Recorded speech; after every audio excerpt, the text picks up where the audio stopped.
Dysfunction. I'm Spencer. People call me Dopamine Dysfunctional online, mostly on TikTok. Thank you for joining me. This is episode 5 of the Dysfunction, and today I have the distracted Buddha, Jeremy, with me. Jeremy, are you just on TikTok? Where can people find you? Yeah, primarily on TikTok.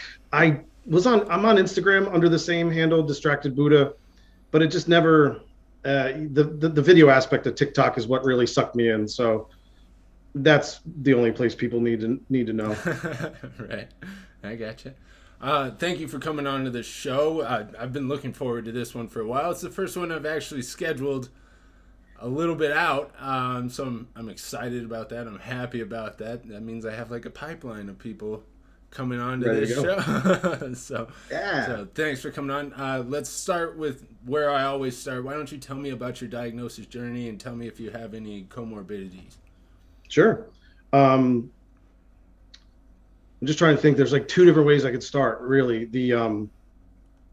so I have two kids. My oldest son is now 11, and at about 5, he was diagnosed with ADHD and ASD, or the ASD. The autism diagnosis maybe came a little bit later. Okay. But like as early as like 2 years old, I would see him sitting in the crib, and he would sit up in the back of the crib, and he would just like stim against the back rails of the crib. And so I mean, that was the point where like I really started to learn about neurodivergence in general.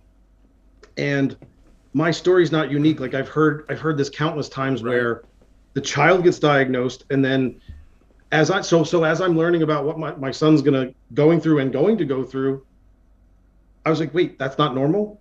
Like I do that like. Right. And so the biggest thing for me with like getting a formal diagnosis was this idea that like, how much does the thing you're going to get a diagnosis about affect your life in complicated, like overly complicate your life.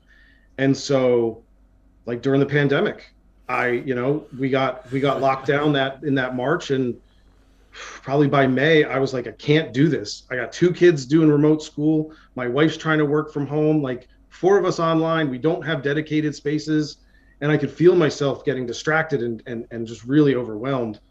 And so by like May, I think I talked with my doctor, family doctor, and he did, a real standard, real quick, like self-diagnosis checklist, and then interviewed me, and he was like, yep, and started me on Adderall right away. And then that went pretty well. I mean, I cried the first day I took Adderall, because I said to my wife, I was like, is this how you feel all the time? Right. And yeah, so was taking Adderall, still struggling in this job. And then at the end of 20, it just wasn't going to work. And so I left that job. And, after talking with my wife and with her support, like I made the decision to go back to school. So I'm in grad school now. I'm working part-time here and there. Congratulations. Thank you. But I'm in grad school for clinical mental health counseling, because knowing that I'm neurodivergent and knowing that my son needs support, and not really seeing other people out in the world who are neurodivergent, who are doing the therapeutic work, Right. made me want to get involved. And it's a field I've always been super interested in. And, that's really brings us to today. I mean, other than like shortly learning that Adderall wasn't good for me, like that it worked, like it was like it worked really well and then crashed really quickly. Sure. And Oh, yeah. so at that point I was like, well, maybe I want to seek out somebody other than my family doctor. So I found a psychiatric nurse practitioner doing virtual appointments, and she put me on Vyvanse, and I've been on Vyvanse ever since. And it's been amazing. It's I think about a year from now it's going to go generic. So Nice. those of us who pay a lot of money for it out of pocket are going to be pleasantly surprised when that price goes down. Right. Yeah, I'm on Vyvanse myself, so I know that all too well. That's an incredible journey. So you're going back to school. If you don't mind, tell me how old you are. 41. 41, Yeah, and you're so- starting this. Yep. So at 39, I was diagnosed with ADHD, and at 40, I went back to grad school. And That's so awesome. I'll graduate. I'll graduate August of 23.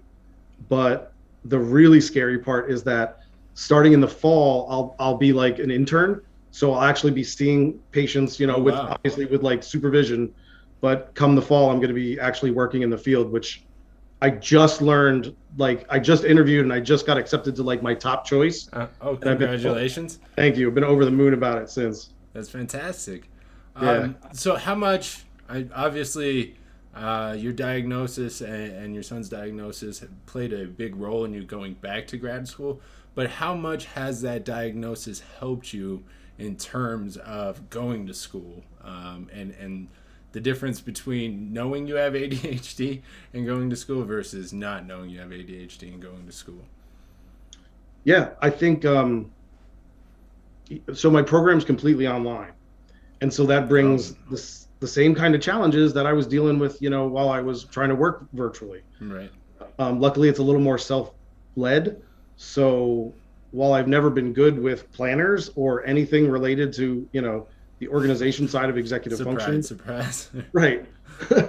I've just kind of figured out like certain days where I have to like, okay, well, here I got to look at what I'm doing this week and what I got to do next week.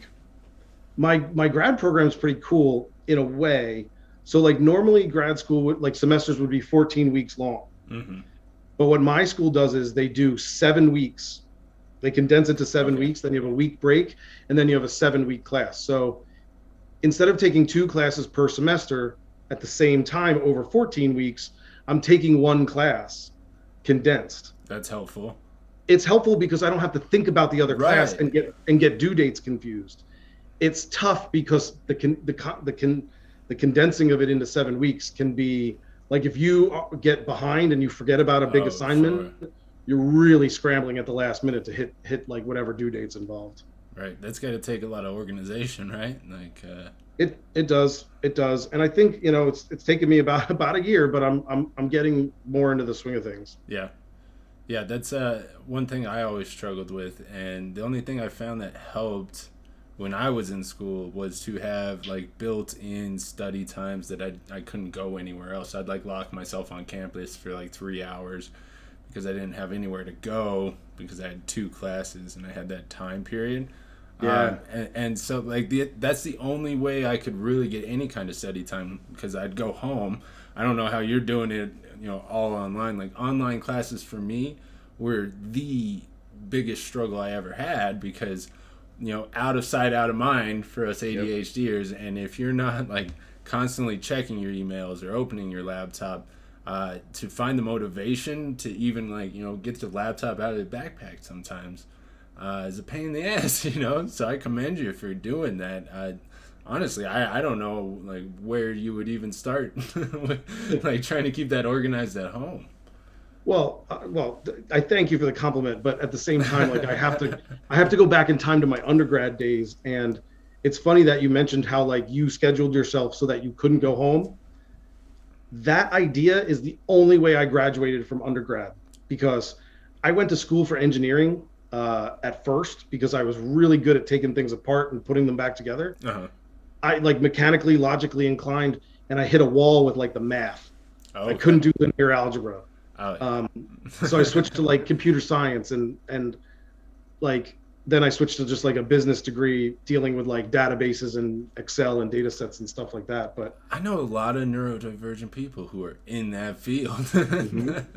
Because I can't do the mental math in my head, but I can make Excel sing and I have it love Excel. actually, Don't get me going on Excel. Oh, yeah, dude. yes. Yeah. So like once I figured out Excel shortcuts, keyboard shortcuts, I was like, because the less time I have to take my hand off the keyboard to touch a mouse, the faster I can just like auto filter and sort and do this and yeah, Excel. Definitely. So I had mentioned in our promo, I want to talk about fatherhood. Yeah.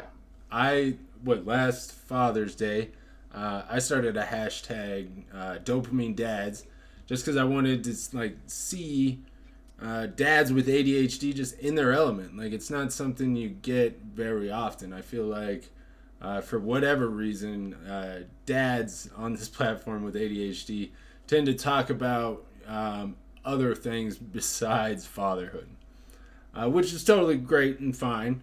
But I wanted to seek out, those fathers out there because I want to see how Mm-hmm. they operate, how they handle things.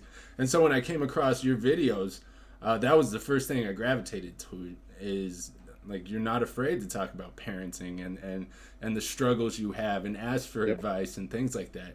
It's something I really admire. Why don't you go ahead and tell me a little bit about why you talk about that, because it's not something we see very often. Sure. Um, you know, Life for me, having a kid with those diagnoses and then getting the same, ADHD diagnosis for myself, there's a lot more background to it than that. Like, I'm divorced and remarried, so like my kids are obviously like from my first marriage, and so I have them 50% of the time. So like if you don't hear kids running around right now, it's because this week they're at their mom's house. Sure. And in a way that really helps me be a better dad, because without asking for it, I have the built-in space to not like be a parent first and then help myself. Right. So again, it's like the biggest key word in my household is balance. The word balance comes up with everything we talk about. I'm sure. Well, your username, right? Like, yeah, yeah, that's exactly right. Like that was the whole play on that name. Is like I am a Buddhist. Like I meditate. I can go on and on about Buddhism if we wanted to go down that road, but the idea of a distracted Buddha is such like an oxymoron that I wanted to play off of that. Like it doesn't. A monk or the Buddha was never a perfect being.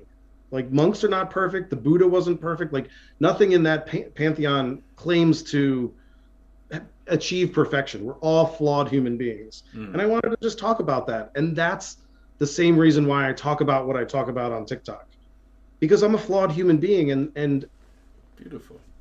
When I first came to the platform, man, like even like your content, some others, like I found a community and I found other people. I didn't feel alone. Right. And so I wanted to also kind of give that out to the world as well, as like, you're not alone. I mean, that's even why I want to become a therapist. No one's alone. And we got to help each other, through freaking kindness, right? Like, right. It's not hard to be kind. Sometimes it takes effort to just go out of your way to like leave a troll comment. Right. That's what I say all the time. It's easy to be nice. It's so easy to be nice to people. And when people ask me like, how do you recommend getting big on TikTok? I'm like, it's just be nice to people. Like the best friends I know on TikTok are people I just went into their videos and I say, hey, I really appreciate the way you edited this video, or the way like you approach this topic, and like just be nice to people. Tell people when you appreciate them when you see that, and I really think that's the reason why I've grown so much. Like the first couple months, I grew friends by like one person at a time leaving comments on videos. Yeah, I truly believe it. I think too, I think one of the things that we should all keep in mind is that like I already said, like we're all flawed human beings. It's easy to be kind, but like so often sometimes I call it like main character syndrome, where like people get so stuck that their life is the only thing, like everybody else is an NPC. And I think what I learned through like my own like meditation and just practicing my own like mental stability was that like compassion for other people really matters. Like other people are going through some heavy shit. You might be able to relate, you might not, but like give other people the space to go through their heavy shit. Right. And I don't know if you can sit there and be supportive when they need it, or you offer it, like all the better, man. Oh yeah. I love the way you're saying it too. And I love the way that, well, obviously you take that Buddhist philosophy approach and you're applying it the way you live your life, which is kind of the whole point of religion, right? So congratulations. Yep. It looks like you're accomplishing that. No. Let's get one thing very, very clear. I fail more than I succeed. That's what the journey is, right? That's exactly right. It's about the journey. And something I just want to get out of my head before, like, because we're kind of talking about the Buddhist side of things. Yeah, just throw it out there. I don't want anyone to think that you need to adopt a certain religion to do things or read about or learn about like what the Buddha had to say or some of the Buddhist teachings. Of course, Because at yeah. the very core of it, like meditation itself, and I tell this to people all the time, think of meditation like going to the gym for your brain. And it's not easy for us to do, but like if you can sit down and meditate by just focusing on breathing in and focusing on breathing out, if you lose your focus, that is okay. You actually need to lose your focus. But when you do lose your focus, you need to be aware of it. Say, oh, focus, or back, or whatever. You can use whatever word you want. Be like, up, and then just come back to the breath. You don't need to guilt yourself or shame yourself or do anything that you would like that I have done to myself when I've made a mistake. Right. If you can do that over and over and over again, each time that happens, it's like lifting one weight, like a rep, right? Sure. If you could do that long enough, I promise you, without any kind of adopting any kind of religion, you will see a difference in your life. Right. And that saved me. Like meditation and Buddhism saved me. I've been meditating since before I was officially diagnosed. Really? Going through a divorce was really hard, and I found the work of what's his name, Dan Harris from ABC News. You can Google it, like Google his name and panic attack. You can read the whole story about how he ended up writing a book called 10% Happier. Okay. That was my intro to it all, and it's one of the books that I highly recommend to everybody because he writes about it in a very like realistic, logical way, which resonated for me right away. Oh, sure. Yeah, that's my style too. What's that? So, hold on, I had something. That's I okay. really want to ask you. It was right there. Right there. Oh, no, sorry. It is gone. Meditation. Oh, yeah. So the one thing that changed my whole outlook on meditation, because I was the type of person that was like, meditation's just not for me. Like, one thing, I can't sit still. Like, I can't, like, clear my head, right? One thing that somebody said to me is, like, you don't have to be sitting still to meditate, right? Like, and so I realized, like, what I like to do is just kind of pace around. Like, I always like to just kind of walk around. It's kind of my thing. So I just kind of get, like, lost in my thoughts, don't even really pay attention to what I'm thinking about, and just kind of, like, do laps around my kitchen, right? And I've been doing that for a while, and when somebody said that, I was like, wait a second, this sounds really similar to what I'm actually doing already. Like, so yeah, I was like, oh, actually, maybe this is something that, I can accomplish. When I got diagnosed with ADHD, people told me to meditate, and I'm like, well, how do you remember to meditate? And people are like, set alarms. I was like, that's not a comforting thing. Like, here's your Yep. meditate now, and I'm like, ooh, I don't think those two go together. You know what I mean? But being able to just kind of do what I do naturally, and then just focus, like, while I'm in the moment, just try to be aware of what I'm doing, but just kind of lose myself a little bit too, it helps me center. And I've been doing that for years, and my wife's like, she knows, like, oh, Spencer's thinking, like, just leave him alone. He'll come up with a solution to whatever he's trying to work out in like an hour and a half. Just needs to do a few laps, I mean, you're onto something. There actually is a formal type of Buddhist meditation that is a walking meditation. Really? It's a little more slow, and it's a little more like, I'm sure. you want to think about like lifting your foot up and putting it down, and you want to think about the sound of the crunching leaves as you're walking through the forest. But regardless, like, you're on to the neurodivergent way of doing exactly that. Like, Right. it's the same thing in my opinion. Yeah, I think that's awesome. But we were kind of geared towards or pushing towards fatherhood. Yes. Since your diagnosis, obviously there's the divorce aspect of this, but how do you think your approach to fatherhood has changed since you yourself got diagnosed, even though your son had already had that diagnosis? Yeah, I mean, it's not an unlimited supply, but I feel like my patience has gone up a lot since, my patience went up a lot when my son was diagnosed, and Sure. And then I feel bad because, like, we haven't mentioned my daughter yet. So I have a daughter as well, and she's fucking awesome. She's absolutely awesome. She's like 18 months, 2 years behind my son. But patience, because I had to be patient with him because, growing up with that ADHD, ASD diagnosis, like I saw him struggling and I had to try to take a step back and not put certain expectations on him. Oh, yeah, that's a great topic that you just touched on. That Mm-hmm. so Because how did you manage that? Yeah. I don't know. I don't know. I I totally think, get what you mean though about like the patience, because I look for it from other people too since my diagnosis, right? Like because I understand now, right? And so I can right, see how you apply that to your son. Like, hey, I can't control this. Like, I would appreciate you taking some understanding. We'll work through this, get through this problem, but like it's just going to take an extra step, and I appreciate you working with me, right? And I can see right. how you apply that to your kid because you can see it, right? You see the Yep. traits and stuff. Yeah. I mean, the one thing I still struggle with now is this idea that like there's certain things where like I don't know how many times or different like coping methods of coping that I can attempt. Like I'm kind of running out of ideas in certain places Well, you've about what, tried a lot. I've seen your TikTok videos. You're yeah. constantly trying new things. What was the one, the dunking the head in the water? Is that? Oh man, that is such a good method, and I probably should use that more often with him. Why But don't you? We know what that sure, is. Why don't you remind everybody here what that was?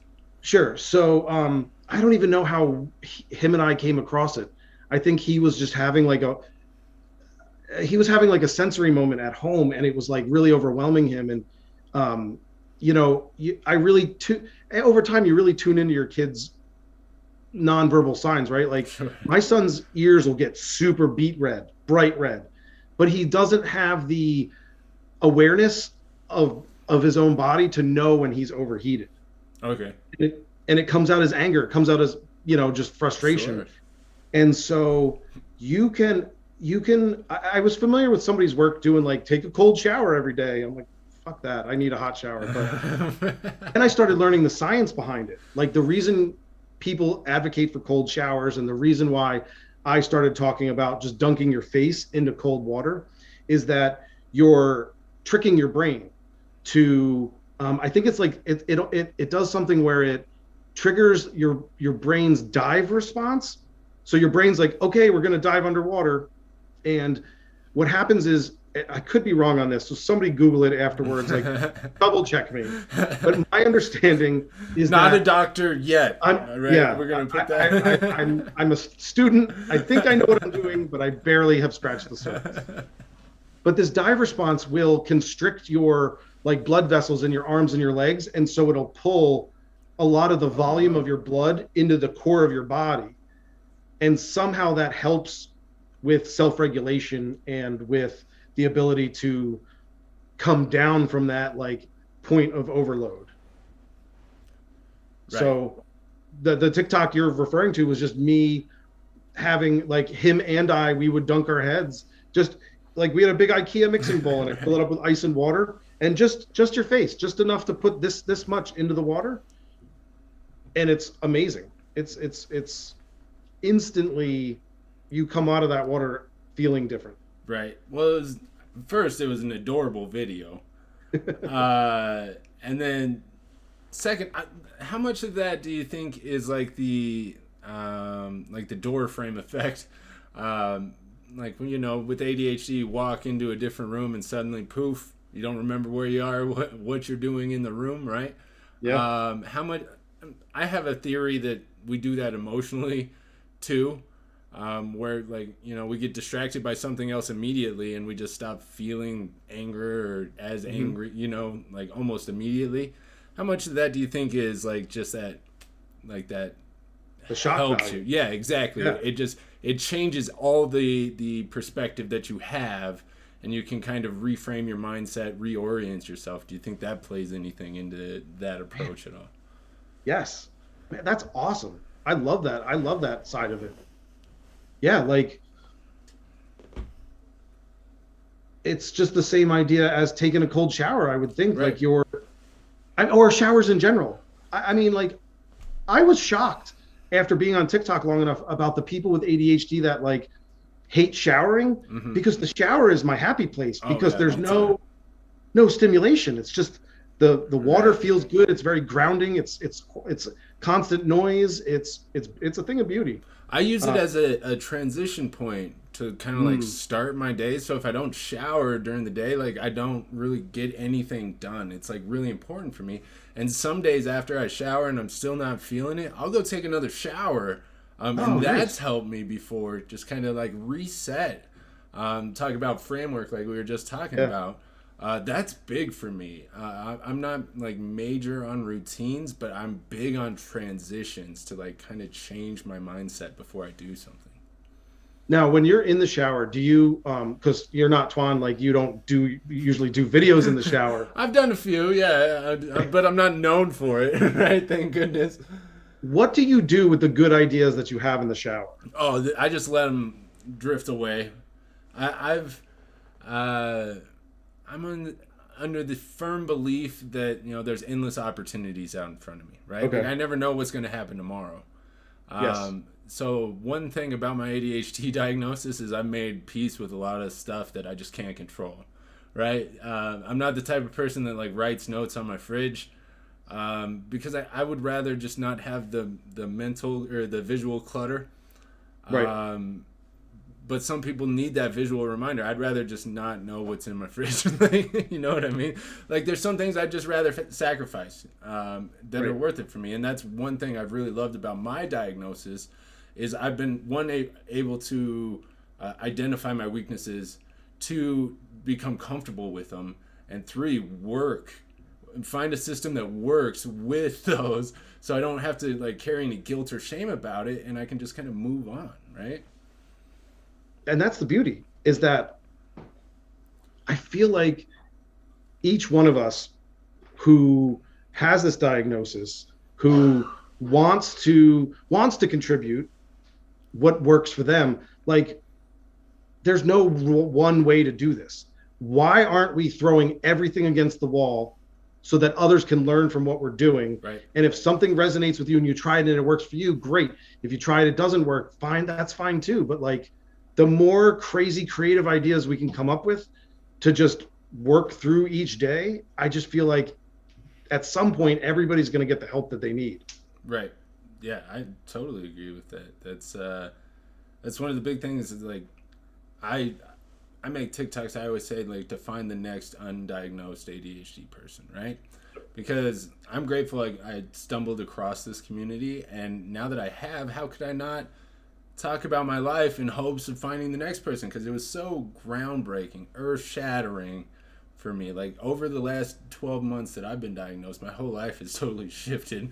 Like I wasn't posting anything on like, well, I didn't even have a TikTok, but like I wasn't posting anything on Facebook. I was totally Yeah. like anti online personality persona. And now here I am, like a talk show host, right? And I'm just kind of like following the dopamine, right? Like, Yep. and I don't mean like I'm doing crazy irrational stuff or like doing whatever I want all the time, but I've been able to redirect my life into a path that I can be happy with forever, and find things that I'm just happy to be a part of and do. And a lot of that has to do with the awesome community that you talked about, right? Yep. Yeah.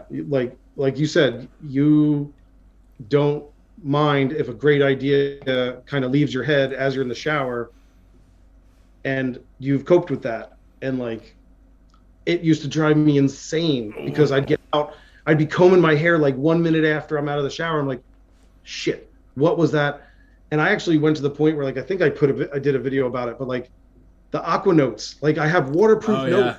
pencil in my shower because inevitably something's going to come up that it's not like nice to remember. It's like you have to Oh remember yeah. this thing, and without fail, that stuff comes up in the shower. And so the aqua notes have saved my butt a bunch of times. I've But so all right. So what other methods do you have for remembering ideas? Because I don't have a shower technique, but mm, I will text my wife, because it's the only consistent thing I'll look at in my phone, is text messages from her. Right? oh I yeah, always check. So if I need to remember something, I'll text her and it will be in the text chain and I'll know to Right. look at it. So that's where my notes are. But like the problem is, like I just remodeled the house, right? So I was texting my wife random measurements left and right and like during their workday, and she's like, you could throw in like an "I love you" between all of these numbers and stuff. I was like, I'm just using this as a notebook. I'm sorry. I'm sorry. So what kind of methods are you using to capture those random ideas? Yeah, I think the Apple Watch has been an amazing. Oh yeah, I bet I never even thought about that. Mhm. That's got to be So, damn handy. It's strapped to you, right? yep. I mean, as a kid, I always wanted to be Dick Tracy, right? Like that Warren Beatty movie came out Yeah. when I was a kid, and now I can talk to my watch. I don't have it on today, but um, I just hit the button and Siri pops up and I say, "Hey, remind me of blah blah blah," and it goes into that reminder system. So I use Apple's like reminders pretty well. Like for me, part of it is kind of like what you said with like checking the text messages with your wife. Like I have to remember and just kind of like build in as a part of like my own check-in to go to certain apps. So like the Right. reminders app is the reminders app's there and the calendar app's right underneath it. And using the iOS widgets to put them on the screen, my home screen Oh has been yeah. really helpful Oh, you're because giving then me it's all it's kinds of ideas. well, I mean, otherwise, every icon's the same size. Like they might be different colors, but that doesn't matter to me. But if I make my calendar like a Right. big widget and then I make my reminders a different size widget and it's right there on the home screen, it can't blend in with the background. That's smart. Yeah. I'm gonna steal So that. See, I'm so Apple glad. I'm glad I do this show. Every time I do it, like I get like something. helpful life tips or like just total philosophy changes.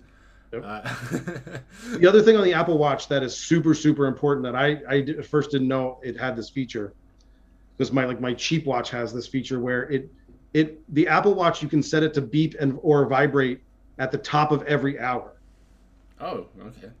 And so from a time blindness standpoint, having my watch buzz at the top of every hour is enough.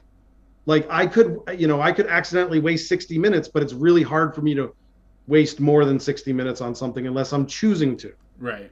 So from a hyper focus standpoint, that has helped me not lose as much to the fixations.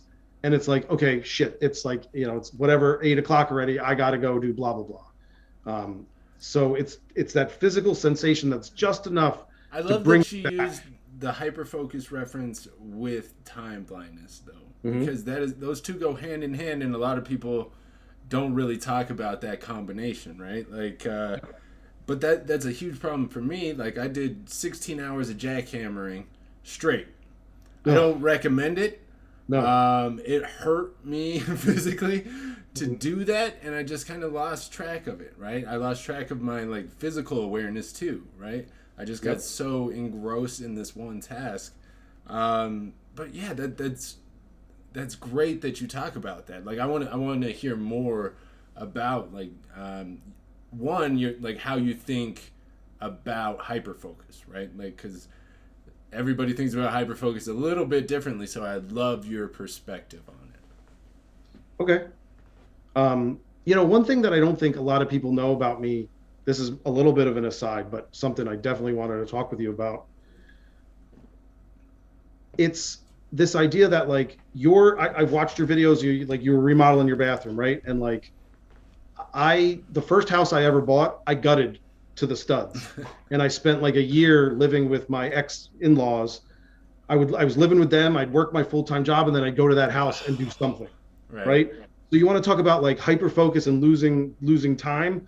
Put yourself in a house without any walls or clocks or electricity, and you're gonna lose yourself. But Oh no, I man, mean that's the truth. I hyper know it. focus in hyper focus in general is,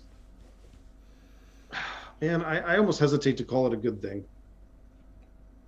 I think it's a good thing for me, Yeah.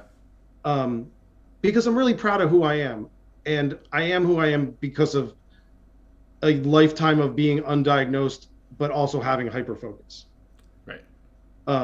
To elaborate on that, so it makes a little more sense outside of my head. Take for example, like my family bought their first PC in like 1993. So here I am, I'm 13. They get this computer into the house. It's this giant gray box. It's a Pentium 1 100 megahertz processor. It's got 1 gig of 1 gig hard drive and like I don't even know how little RAM. Like your iPhone is 50 times more powerful than this Right. beast. But they also got me the internet. Like they got the family the internet at the same time. Dang, that's early for the internet. Yes. And so I was on like Prodigy, and I was neither one of my parents growing up chastised me for just staying on that computer. And I learned everything I could at the time, how the computer worked, how the web worked. And that's part of like, that's a big part of who I am because I went to, that got me into electronics and I got into building more things and I wanted to be an engineer. Like it was all related. Like that moment in my history is so powerful because I unwillingly unleashed the hyperfocus. Right. And it radically changed the direction of my life. So there's that when it comes to hyperfocus, but I'm also like really happy. Like, my wife and I will be sitting, like watching TV or something, and I'll come up with some random fact, and she'll be like, "How do you even know that?" I said, "Well, I'm like that dude from Game of Thrones. I drink and I know things." Like, right. I'm really proud. Like, I called myself a jack of all trades before I knew that I had ADHD, and it was this hyper focus where I got really into a hobby, but then like completely put it down. Yeah. I don't mind that. I don't like the financial side of it's never, that's, you got to be careful with that. And I didn't learn that right away. And, yeah. I my credit card bills got way higher than they should because I was eagerly seeking some hobby that involved buying things. Right. Or that, I bet you'll be familiar with that idea of like, I have to have this much stuff before I can even start. Right. Oh no! Don't even get me going on that. It's even the little things, right? Yep. Like the things you tell yourself you need to do before you actually do something. I feel like is my greatest hurdle with Yep. ADHD. It's not being able to do the thing. It's often the task in front of the task I want to get done that is the biggest hurdle for me. Yeah, absolutely agree with you there. Like I've made that video before. Like Yeah. I don't think I have a problem getting shit done. I have a problem getting the shit done that I need to do to get the shit done. Right? Like Yep. that's my issue. Like, Yeah. I love that you mentioned that. Yeah. I mean, it's so I knew you would resonate with that because I feel like for me that comes up a lot when I'm building things. Oh God. Right? Like, oh, I can't do this because I don't have this like odd, bizarre tool. I remember doing crown molding and I bought these real specific clamps to like get the edges of the crown molding where it returns back to the wall, like to glue those in place the right way. Right. Harbor Freight's my friend because if I am going to find something weird like that, my internal policy is buy the cheap version from Harbor Freight. If you use it more than once or twice and you then reevaluate and buy the better version. I've seen that theory on Woodworker TikTok. Yep. Because like my For You page is like blacksmiths and woodworkers for some reason. My philosophy has always been buy cheap and buy often because I'm gonna lose that shit. I'm gonna break it. I'm not gonna like take care of it. Like I did a whole bunch of tile work, and now all my drills and stuff are covered in grout and stuff. Like it's like I just gotta like chisel this crap out of here. But I've learned that if I buy something expensive, I'm more likely to break or lose it. Like the more expensive it is, the faster I will break or lose it. And my go-to example for this is sunglasses. Right? Oh. I went to a wedding, my buddy's wedding, like 5 years ago. They got a bunch of those cheap plastic sunglasses with the dates on the side. They're bright blue and white. Like I stand out in these things, but I've had 3 pairs in my car. I lose all my other sunglasses, so I use these things all the time. But anytime I've ever bought sunglasses, they're just gone. I once had a nice pair of Oakleys, and I sat on them in my seat in my car the second day. And so that's where I've developed this like rule of life, and it's actually been very beneficial for me. And then the buy often side, I go into like Lowe's and they have dollar screwdrivers. Yeah. They're cheap ass screwdrivers. They're not anything fancy, but I buy one every time I go in because I Yeah. lose them. Like, Yep. I think you've put into words the mentality that I've had as well, but I'll add to it a little bit from my perspective. A nice tool isn't just a nice tool. Like there's the lower end of my tools that will be, the screwdriver that's also a pry bar, right? Right.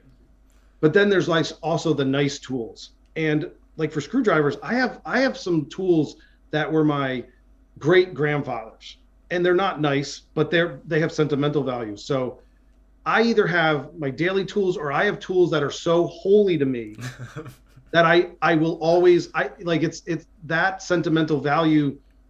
They need to be used. Tools need to be used, but I put them back so specifically because they are elevated above just a nice tool. Right. They're like on such a pedestal for me.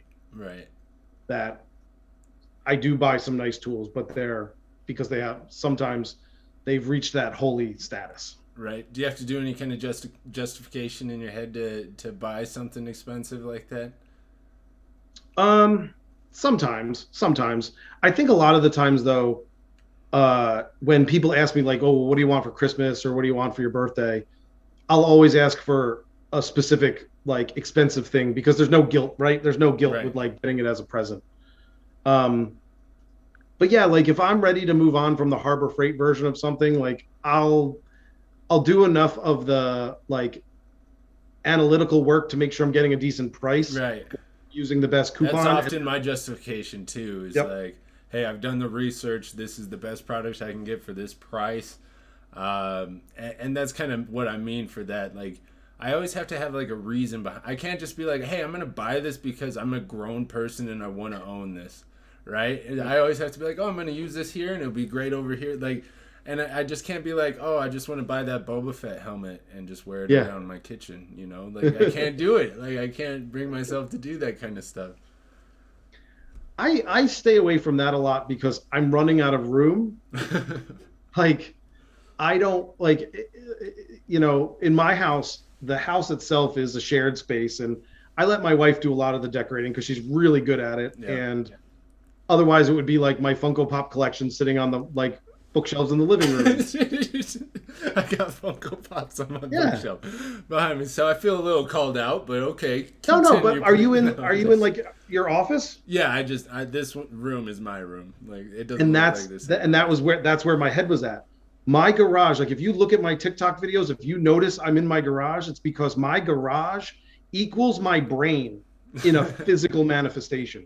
So my Funko Pops are there. All my woodworking tools are there. All my comic books are out there. My standing desk is out there because that's the only other place we can get some privacy. Like that is my space. And I give myself permission to leave it as messy or as clean as I want. Nice. That's helpful. All right. So you said it's in the garage. We're moving on to spaces now. Like I feel like we're jumping topics. I don't even care because I need to know. One, is that like your safe spot for TikTok? Two, if that is like your workspace, because it's a different area of the house, do you find it difficult sometimes to get yourself out there? Yes. Yeah, like sometimes it's very difficult to actually get out there and do the work. Same here. Like to just come downstairs, I find is like sometimes just the biggest hurdle to actually getting shit done. Yeah, and then because the garage is also like the dumping ground for like I got to do something with this, and that piles like that clutter piles up. Pile, yeah. I gotta get to this when I have time, right? Like there's some piles you're like, fuck this stuff, let's just hide it. But this pile is important stuff I got to get to eventually when I stop blowing it up. Yep. I think too, like kind of like we were talking originally about in college, like not being at home in order to do stuff. Like sometimes that needs to come into play when the garage gets too overwhelming. Yeah. Like just going out, like there's a brewery near our house and my wife and I will go there and sit down for like, they have like an upstairs area. We'll sit down with our laptops and just get some work done, and that's been really helpful because it's fun, but it's not super distracting. I found that working in a space like that is super helpful for me. I consider it body doubling.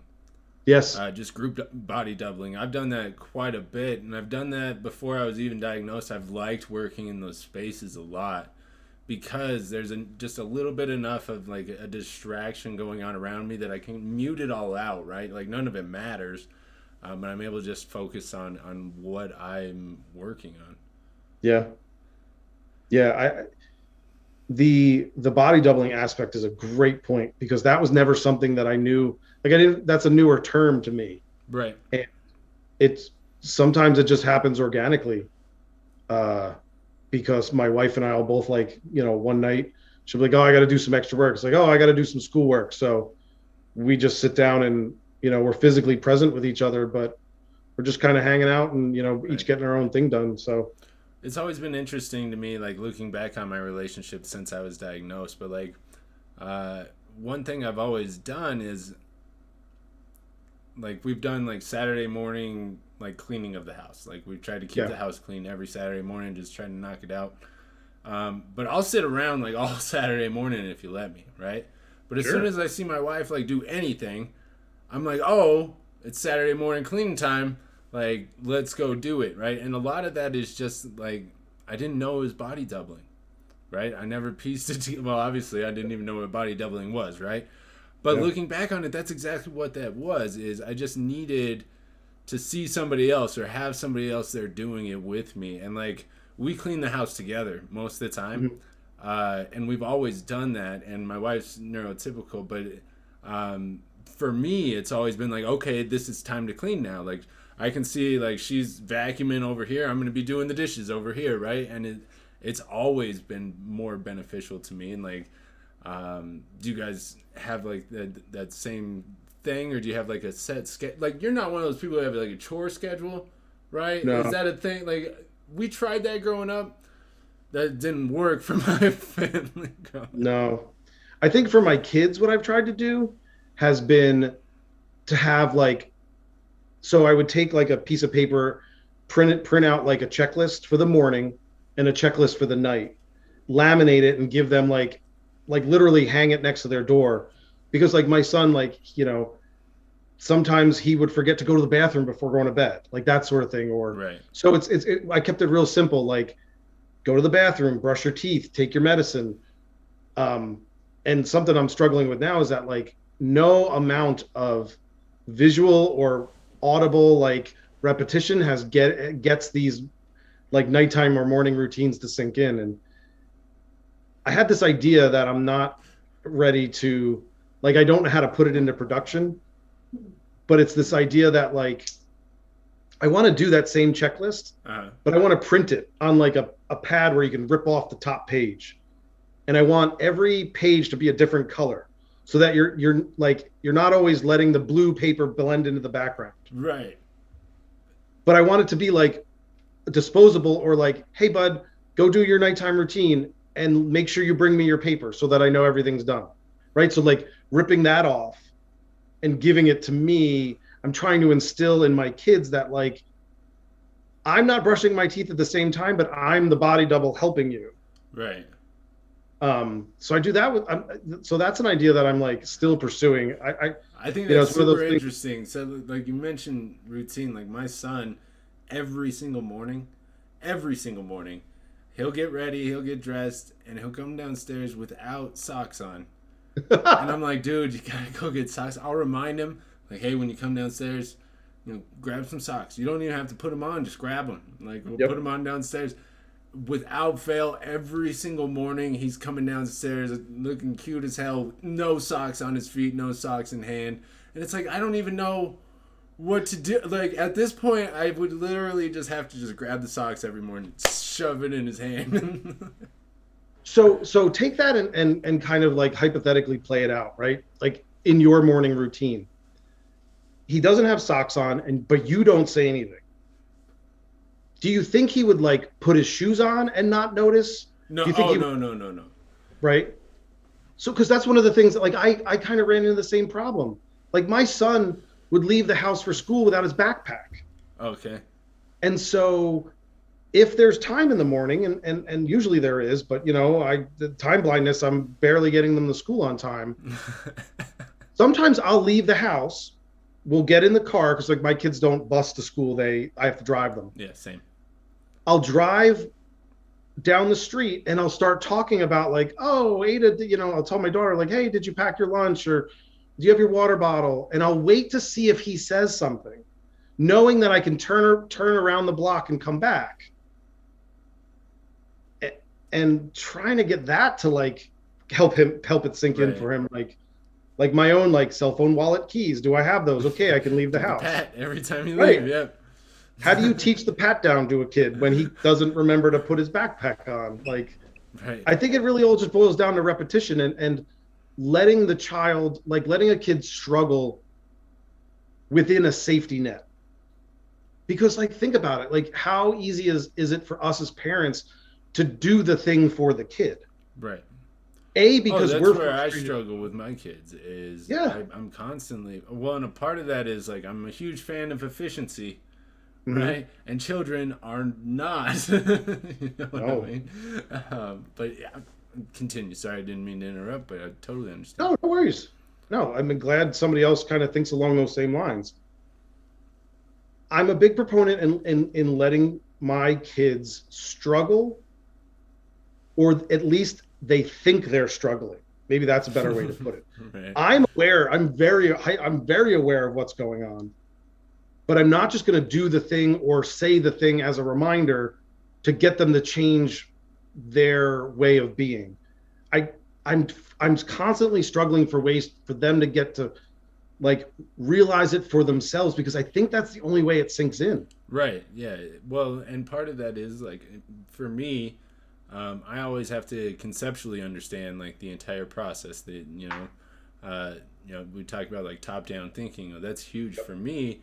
And like I was going over like some accounting books, right, that I had in college, and I'm reading these accounting books more now as like a professional than I ever did in college, because it just never really made sense to me. It's great to like, it made sense to me, don't get me wrong, but there was never a real life application that I could tie it to, so it never really tied out in my mind completely the way I would like something to. But since I've been like working, right, I can go back in these books, and now I'm reading them in a different way because I have different knowledge base, right? I mean, that makes me think about like my own upbringing, and like I never knew why I was super good in geometry, but I wasn't good in algebra classes. Well, geometry, I could see the shapes on the like angles make sense because you're putting them right on the page, and I'm doing the work. But like, well, and it's like it's easy, and you get a lot more like word problems, right? Like what's the area of this lawn? Well, I can visually picture a lawn in my mind and figure out why like we're multiplying the length by the height, right? Like, it makes sense on a visual level. Yeah, I totally get that. And like in woodworking or construction, checking for things to be square, like using a 3-4-5 triangle to make sure you've got that 90-degree angle in a certain place. Like, yeah, that top-down thinking and that real-world application of why I'm learning something is absolutely crucial. And that brings up, I'm curious, like, do I need to do more with my kids to explain the why? Because for me, like, but putting on socks, what's the why there? Like, you just you're supposed to put on socks. Like, yeah, maybe give them the history of socks. Like, back in the 1400s, they didn't have socks, and then they started like wearing like super knee-high socks, and then they start, But actually, like, this is why, when your foot gets wet, it's nice to have that sock there. It's nice to have it, but actually go granular, because for me, like, if I have the big picture, that's great too. But like when I'm trying to implement a big picture, I struggle with all the little tiny bits and pieces, right? Yeah. So like, that's how I think about learning. And the way I learn is I can learn this great big picture, and I can't build from the bottom, because it's not a building I'm building here, right? Like, it's just putting like everything where it goes, right? Yep. So like the way that I learn is, give me a goal I'm working towards, and then let's fill in the details of all of that, from where we are now to there. And since I've started like thinking like that, like I've asked people like, can we approach it this way? And it's actually been super helpful for me. But like going into it, and I think about it the same way with my kids, and so much of what I tell them is just kind of like because, and that's never a good answer for any question. But it's like it's so obvious to me, but they wouldn't even be asking the question or struggling with this if it was obvious to them, right? Yeah. And so I always think about that, like, well, not always with my son, but like I try to think about that with my son and my daughter even too, is like they don't see why they need to do these things. Like it doesn't make sense that you can't, climb on the fridge door, right? The freezer door to get into the fridge, right? Yep. Because it works. And there hasn't been any issues so far, but they don't realize that one day that door is going to break off and I'm going to walk into a fridge with the freezer all over the floor. I'm going to be pissed off, right? Yep. But they don't see that picture. They don't know that, right? So maybe I need to do a better job of explaining, like, hey, look at this freezer door. Like, it's not very stable, and if you stand on it over time, it will be, like, you know what I mean? I think that's exactly what it is. Yeah. So I think for me, I just need to stay conscious of seeing those opportunities moving forward. I think that might be a better way of like reframing it in my own mind so that I can come back to them and parent them without getting like starting off from a place of frustration. Right. For the 10,000th time, why are you leaving the house without shoes on? Right. It's happened. My son's gone to school. He's gotten in the car to go to school. Oh, wow. Yeah. Yeah. So it's just, I think maybe that's a better way to like reframe it, to try to just stay that top down thinking as a way to stay more patient with them when they don't do something that I, as the parent, think is obvious, like putting on socks. Right. Well, to him, it's the whole school day in front of him, right? That's what he's looking at. That's the big umbrella. So when you think about the entire school day versus like 2 minutes to put your shoes on, like you can see where it kind of gets lost in the shuffle, right? Like it makes sense. Yeah, definitely. Yeah. I think parenting in general is just really all about giving them that guidance without walking the path for them. Right. Well, so often, like, we hide it under the guise of I just want what's best for them, right? And so many times as parents, like we think what's best for them is what would have been best for us or what we would have wanted for us, without realizing like that's kind of a selfish view. Like let your kids like figure out what's best for them. Just try to support, what they're doing in life, right? And I'll add to that by saying that like, now knowing that certain struggles in my past were actually undiagnosed ADHD, it puts even more like importance or like not importance, but urgency when I'm seeing my child go through the same thing that I went through. I want to help them and save them from the same pain and shame and all of that like I experienced, but that's fixing it for them isn't going to help them in the long run. Well, and really, if you think about it, how often do you have the solution? True. Right? Like, like you can take everything I know now and sure, put me back in time. Like, I might handle things differently, but there's no telling like that would be the correct way to approach it or anything like that. Like, there's only one way to live this life, and that's just to do it, right? Like, so I love the approach. I'm always about guidance, like I don't want to pressure my kids into like anything. I try to show them some cool stuff, and that's one thing I've been concerned about with like ADHD is the hobby jumping, right? I know my kids, like if my daughter signs up for soccer, like a year later she might not like soccer, right? But as a parent, there is also a line where it's natural for your kids to want to give up on something.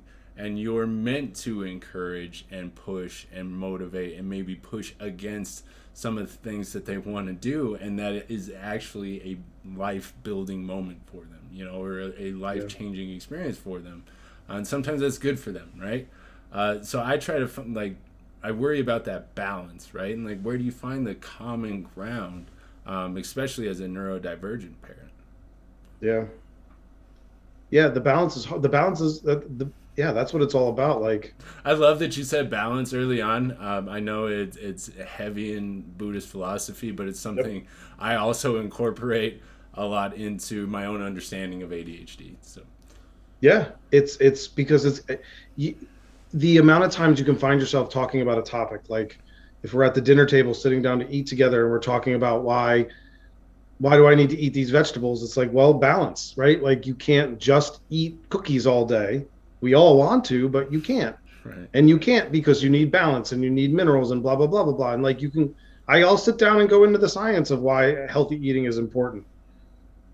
Or sports, extracurricular activities. You got to balance that with downtime, right? Like, oh yeah, I worry so much about over scheduling my kids, and because they get excited about, like, I want to play softball, I want to play soccer, I want to do this, I want to do that, and then you add like OT, or therapy on top of that, and they're busy every night of the week.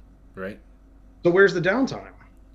Yeah, I mean, that's a great point. Like, and I feel like as parents, a lot of that is put on us to, like, feel guilty if you don't have your child totally scheduled up, right? Like, right. Like one thing I always push back against is like setting up play dates. I hate it. Like, I wish my kids could just be friends with kids and, like, hang out with them, Yeah. Like, the fact that I have to be involved and actually coordinate it and set it up, I feel guilty because as somebody with ADHD, like, follow up, not great, like, stepping out of my comfort zone to introduce myself to a group of parents, not really what I'm going to do, Yep. And so I feel like I'm, like, giving my kids disadvantages just because I can't do things that my parents didn't even have to come close to doing, Yep. Because there were enough kids in the neighborhood growing up where you got on your bike and you go rode to your friend's house. Exactly. Yeah. Yep. My best friend grew up 3 houses from me, and that's the only reason why we're best friends. Yeah. I'm super lucky. Like, I have a close group of friends that we all went to college together, and they all kind of stayed in the same geographic area after college. So sometimes my kids benefit from the fact that, like, they play with my friends' kids and we all get together and do stuff. But the play dates, man, I feel you on the play dates. Like, I guarantee you right now, I can remember that it's there now. Like, I have a reminder that's just keeps popping up to try and set a play date for my daughter with a friend that, like, moved out of town. And I love the family, I love everything about them, but, like, it's that out of sight, out of mind. Like, they moved 15 minutes away, and, like, I just don't remember. All right. This is a good transition because let's talk a little bit about out of sight, out of mind, because I was talking about this with somebody a while back. Sure. About how I usually make friends at work, right, or at school. I call them institutional friends. I heard that from somebody else. That's not my own phrasing. But I loved it because, I would make friends at work or wherever I was going. But the weirdest thing to me is as soon as I left that job, I would, like, never talk to those people again. Like, my Facebook is full of people from old jobs that I never talked to. Like, I don't even really go on Facebook because it's just a bunch of people I don't talk to, right? And that's what it feels like. And so when you mentioned that, that's immediately where my mind went, is like the institutional friends that you make and then losing those friendships because you don't have that face-to-face interaction anymore. Yes, I'm right there with you. Like, I consider myself, like, I frequently remind myself that I'm lucky because I have this, like, core group of friends that never moved super far away. Now, who does most of the planning in that group? Like the get-togethers, is that you? Do you spearhead that? No, I try to sometimes. Like, for a while pre-pandemic, we were having, like, a guys' night every other week. We were trying to just get together to kind of keep something routine going. And then with the pandemic, it was kind of tough. And I think I think for us, for our group in general, like the winter time gets tough, but then as spring comes around, and especially in the summer, like some of us belong to the same like swim club, or one of my buddies lives on like a lake, so like he'll invite us all over to the lake. Party at Dave's house. Yeah, right. Like, yeah, it'll end up being like we all sit on the beach all day and then order pizza at the end of the at the end of the day. But in the wintertime, it's harder because I think we're more in the groove of things. Mm-hmm. Um, but yeah, I try every once in a while to put something together, and I think grad school took up that portion of my brain. Like, I replaced doing that every once in a while. There's with, only like, so much that can fit up there, right? yep, yeah. But the out of sight, out of mind in general, like it applies to so much. Um, like I think back to my room as a child, and I remember my mom bought me this like really stereotypical like 90s bedroom set where you had drawers on the bottom and then like a hutch of shelves on the top.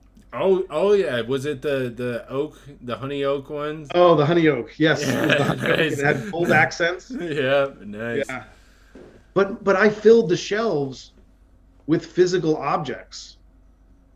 Like I still do it. Like one of my it's not really a fidget, but like I have this little, I don't know if you can see it. It's like a little crystal ball. And I just bought it. I was just on vacation in Sedona. And this is a fun, like I keep this out and I look at it and I fidget with it every once in a while. But it's amazing that I do this all the time, and I think other people do too, because we forget things so often. We tie our memories to physical objects. And so growing up, my shelves were full of a knickknack from here or a knickknack from there, because it wasn't about the thing itself. It was about the memory and being afraid to lose the memory, or the memory of the person, or the Right. whatever it might be. So like what looked like clutter to other people is really a look at inside my brain, because these are my memories. When you say that, I immediately think to my son's room because he's 5, right? So he's Yeah. big into one, kind of collecting things, and two, like displaying them. And that's exactly what I think is going on with him. It's less about like, hey, I really like this toy, and it's more like, hey, my grandma got me this teddy bear.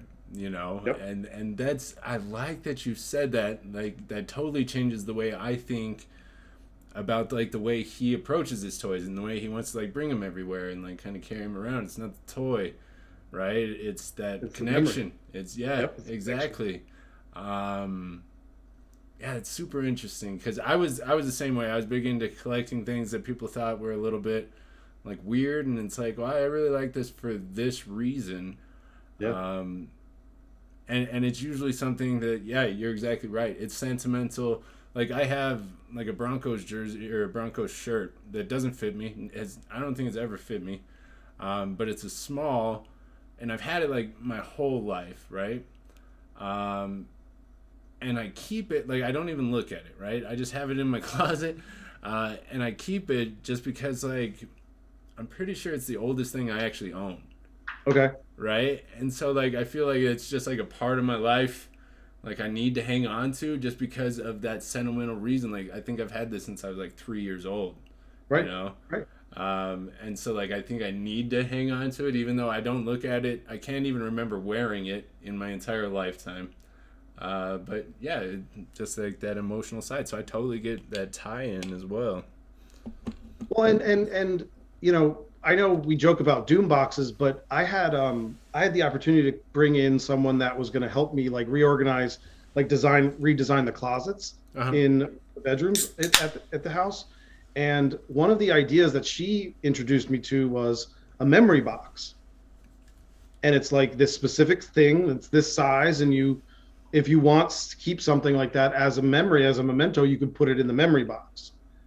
And that's part of what I've started to do, because I recognize that keeping all of these things out will start to induce some anxiety, because it might cross over into clutter. Right. So maybe I want to keep it. It goes in the memory box, or maybe it's sentimental to me, but I don't want to keep it. So I'll take the time to take like a really cool picture of whatever the thing might be, and then I'll donate it or I'll get rid of it somehow, because Right. it's I make my own justification in my head about like whether it makes the cut or not. But yeah, I mean that stuff's worked for me pretty well to just get to go from where I was as a kid to where I am as an adult now. It's not perfect. Like normal people would come in here and think that the garage is cluttered or Right. certain things about me are very unorganized, but there's a reason behind it. Are you a just kind of let the clutter fall where it is, or are you like a like let's clean this up a little bit at a time, or are you a big kind of purge person? Because with me, like the clutter will build up to a tipping point, and I always reference like Malcolm Gladwell because he's one of my favorite authors. So I think about like my motivation a lot as a tipping point, right? So for me, like the clutter will get to a point where I'm just like, oh, I've had enough, and I'll just like grab a trash can. It's like this has got to go. This has to be out of my life. Like all this stuff, it just needs to be gone. Like and Yep. for stuff that I've held on to for a while, just in that like instant, it just becomes like worthless to me. Like I would rather just have the peace of mind of not having this in my house than the value of hey, somebody else might need this, or I could maybe sell this. Yep. Or Maybe like pile. right, like yeah, exactly. Like something could happen. Like should like a wandering salesman come to my front door and like ask to American pick my basement, like it could happen. But Never know. right, No, I mean, I currently have a giant pile of stuff in the garage that are like, oh, this stuff will sell on eBay, no problem. right.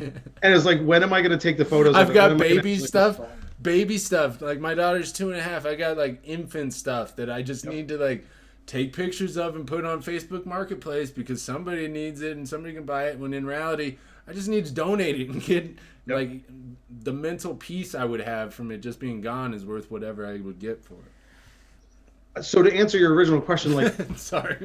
no, it's fine. It's fine. Sometimes, but because like I really, in this moment, I'm realizing that like I can't classify myself in any of those places, those categories, because there will be times where I get to the tipping point, and that's why the garage works well for as my space, because when it's nice out, I could throw open the garage door and just start pulling everything out till the garage is almost empty, and then look at everything in the driveway, and I'm under a time deadline before it like gets dark. Right, and people come to your house and steal your stuff, right? Because that's what's going to happen, right? You build it up in your mind. Exactly. But like then I can make the cut and I can be ruthless about it, but then other times, like within the house itself, I'm very conscious of I live here with another adult who doesn't think the same way that I do. So doom piles are gonna just not resonate with my wife or my kids or whatever. And so it's a combination of like the tipping point for me with clutter in the garage, or my hopeful awareness with and consideration of the other people that live in the house with me. Right. Yeah, my So wife. it's the social pressure, right? It's like the body doubling, but it's the pressure of living with another human being. Right. I like to think like my wife has kind of adopted some of my organizational strategies just because there's not really any fighting it for me. Yeah. But we've localized doom piles, right? That stays in our office, right? For the most part. So no big deal there. If it gets too out of control, we purge, right? Like it works out pretty well. So we do that, and then like there's a few spots, but like I like the way that you meant, like said, like I live with other people here. I try to be as conscientious of that as possible, but it gets very hard, right? Like people will think like ADHD people are selfish, right? I've gotten that before. It's not being selfish. It's literally I don't see it, right? The blinders are there, like. How could you not see that dish you left on the table? Like I didn't think about it. I was done eating, and I walked away.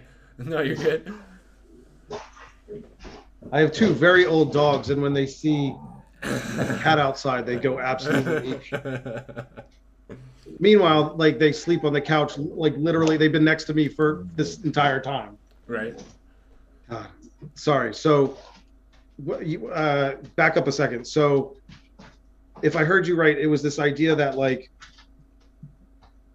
it's so easy for others who are maybe neurotypical to think about it like you're selfish because you're not aware of a doom pile sitting in the corner or whatever. But it's this awareness of Right. like, hey, just help me, because for me, like, I think I've said this to my wife, like, hey, sometimes you got to help me because certain things completely blend into the background. Right.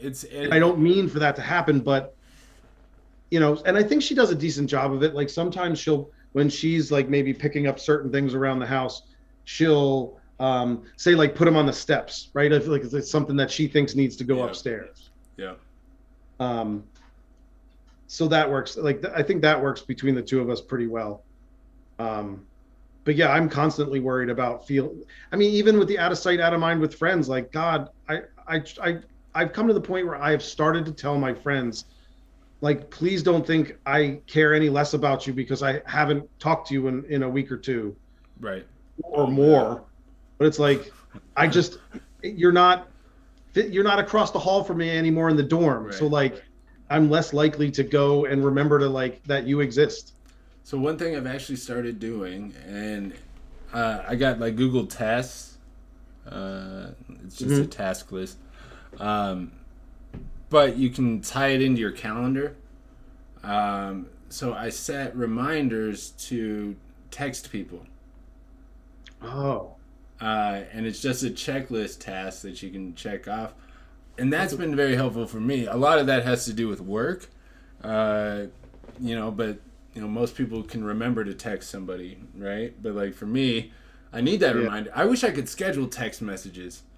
Uh, that would be amazing. So if you know how to do that, let me know. No, But I'm sure, something like that would be amazing, where I I'm could sure just there's like go a service. through and like, hey, I know so and so's birthdays, on the 5th of next month. While I'm thinking about it now, I just need to schedule that text message. Right? I think for ADHD people that would be amazing. I would look a lot less like an asshole for Yep. forgetting that kind of stuff. Yep. I do that though. I do that with calendar reminders, like, maybe with, I mean, even like my kid's birthday and my wife's birthday, like so many weeks out, I'll set a little calendar Mm-hmm. reminder that triggers for me so that I'm consciously aware of like when to go buy a present or set up like a dinner reservation or something like that. Right. But yeah, the technology and the technology has definitely helped trying to cope, because otherwise a paper system's not gonna, like, what are you gonna do? Set like physical alarm clocks all around the house? Like that's Well, I thought about it a lot when I had children. Like, how did people have kids before Google? And a lot of that is like calling your parents and that like big telephone tree thing. But like my kid got sick, had a little bit of a fever. The first thing I did was Google it. Right? I wasn't calling my mom and like calling my grandma trying to get like the motherly advice on how to approach this. yeah. Like I was just able to Google it, right? And I was able to cut out all of that. But there was so many times during like the first year of my son's life where I was like, if I couldn't look this up, this would be a doctor's trip, or this would be a major issue I need to talk with somebody about, or I'd have 35 questions I need to remember to ask the next time I'm at the doctor's appointment. Could you imagine that? Like next time at the doctor's, I need to write down 35 things to ask him. Like no, I can just Google it, right? Like, could you imagine being an ADHD parent back then? So like, thinking about it like that, like I don't know if my parents have ADHD. They've never been diagnosed. They're not going to get Yeah. tested. They're already retired, right? But like I always like think like, oh, I got to give them a break. Like that shit had to be hard, especially being undiagnosed, like not knowing and not having any kind of Google device. Like, And not only bringing a list of 35 questions on paper to the doctor, but then writing down the answers to 35 questions, because you're not going to remember them all leaving the doctor's and office. not having a phone, like getting lost. Like, oh, like I get lost in my like I'm a real estate agent.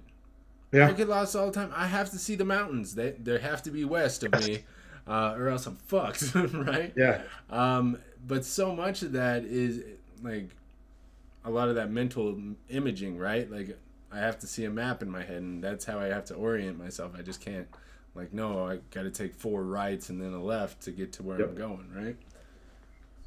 Yeah, it's just life for us is constantly tricking and tricking ourselves and just coming up with little quirky little, like I think that's part of where like sometimes I get exhausted is that like it's not that I can't cope, it's that I'm getting tired from figuring out how to cope. Right. My So, like I always get burnt out when I figure out, like, I ask myself why I'm doing this anymore. And I feel like that's why I struggled so much in jobs is I would start a job, be amazing at it. For a yep. long time I could be really good at this job and keep getting promoted and stuff, but eventually you get to the point in the company and you're like, well, why am I doing this? Why do I want to work like this? Why am I working 60 hours a week for a boss that doesn't even notice me, right? Like, Yep. and as soon as I start asking myself that, uh, I lose any kind of motivation. Like, I've never been motivated by money. Like, it's always been like, I can take it or leave, Yeah. But, like, I don't know. I'm No, struggling. no, I'm living the same life, man. Like the greatest job I ever had is also the only job I've ever had where I stayed at for more than 2 years. I worked for the Philly chapter of the National MS Society, Mm-hmm. and it's Oh, a wow. nonprofit. Right. It's helping people who have multiple sclerosis, which I knew nothing about when I took the job, but I was like, oh, cool, this is a job where I get to apply like my data and analytic skills to raising money for something that makes sense. And I was there for 8 years. And if they didn't like outsource my role, I probably still would be there. Right. And earlier we were talking about like work friends. I'm right there with you where like I never stayed in touch with any of the work friends except for the ones that I made at the MS Society Right. because we would all have to work these events where you're trying to raise money because people are like doing this big bike ride from Philadelphia all the way down to the Jersey Shore and back. And it's long hours and it's adrenaline fueled and you got to make quick decisions where we thrive, right? Right. And like, but at the same time, you're in that like that zone of adrenaline.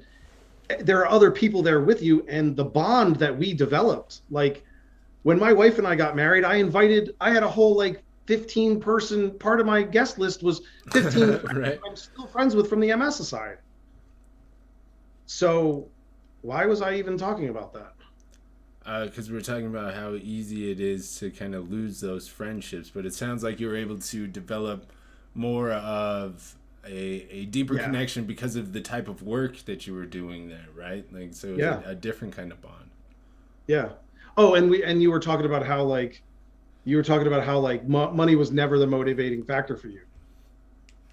The minute I learned about MS and shortly thereafter meeting people who had multiple sclerosis, like it was instant that I knew it's like this is what I need to be doing. I need to be doing something where I'm helping other people. And maybe that's why I'm able to stick with TikTok because I feel Right. like if I I was just about to tie that in. Yep. yep. Yeah. And again, like that's why this grad program that I'm in to become a therapist and this idea of like completely shifting gears in my life is sticking. It's because I know at the end of it, I'm going to be working a job where I'm going to be able to feel good at the end of the day because I've helped someone rather than just increase corporate profits by 2%. Right. I like the fact that like the impact, like the value that has. Like, a lot of people say they want to help people. Like, I talk to people all the time that say they want to help people, and that's not a good enough reason, right? And you just talked about how it applies to you and how it impacts your life, and I feel like that's the connection people need to make when they're trying to look to make an impact, right? Yeah. Like, it's great to say, like, hey, I'm trying to help people, but go deeper. Like, why do you want to help people, right? Like, what is it in you that's driving you to get there? And I talk a lot about that with people who are starting businesses, right? Yep. It's you got to have something that's measurable, that's not just cash, and it's not just helping people, because you can't measure the number of people you help. You can, but it's just kind of like a hollow metric, right? Like, you should Yep. find something that you can measure that's rewarding to you, right? And so by saying, like, for me, it was, I want to spend more time with my family. I don't want to work Yeah. all these hours, right? And so my metric is just like quality time I get to spend with my kids. And like, that's where you measure success. You want to figure out how to get successful. Like I always tell people, like, I've worked my way up the ladder to reach like neurotypical success, right? And it's empty. It's hollow at the top. There's nothing to it, right? I thought all that like money was the measure, and as soon as I started getting it, I looked around. I'm like, there's nothing here for me, right? Like what I want, my goals, my values are my family, my kids. Like spending that time with them is massive for me. And as soon as I started looking at my success as the amount of time I have to spend with them or the amount of free time I have, I became instantly successful, right? And I started feeling like I was successful, right? And a lot of that is just the outlook. And we've talked a little bit before about our own perspectives and how changing that is very important for the way we operate. And I mean, that's what ties in the fact that, like, I don't know what the percentage is off the top of my head. No, you but better. No. Entrepreneurs have ADHD. Right. I mean, I think even me trying to become a therapist, like my long-term goal is to have my own practice, right, and have my own private practice where it's hopefully me and maybe somebody else, but like just going out on my own and doing my own thing, because that ties back to that top-down thinking. Like if you're the entrepreneur, I was just about to tie that in. You're touching everything I'm wanting to talk about. Yes, please continue. Yeah, it's when you're an entrepreneur, you get it because you have to think about everything from the top down, and you're not just a cog in the machine at the bottom. Right. You know, have to know how everything works. Yeah. It's all coming together. Like it's just like light bulb after light bulb clicking off in my head while we're talking. Like, this is why I love doing these type of shows, right? Like there's a reason why I don't want, people coming in from a chat to kind of interrupt this, because this flow is really nice. I feel like we're touching on a lot of stuff and we're able to kind of stay on semi-topic, right? Like, but staying on topic is never the expectation. No. Right? Like that's what's fun in that, right? Right. But I think that's why when we're open about being neurodivergent, it makes things more fun, because we're not holding each other accountable for like things that we might feel bad about because we didn't do with somebody else. Like we get it. Like I like when you sent me your email today about like what to like for the show rundown and like what you were expecting.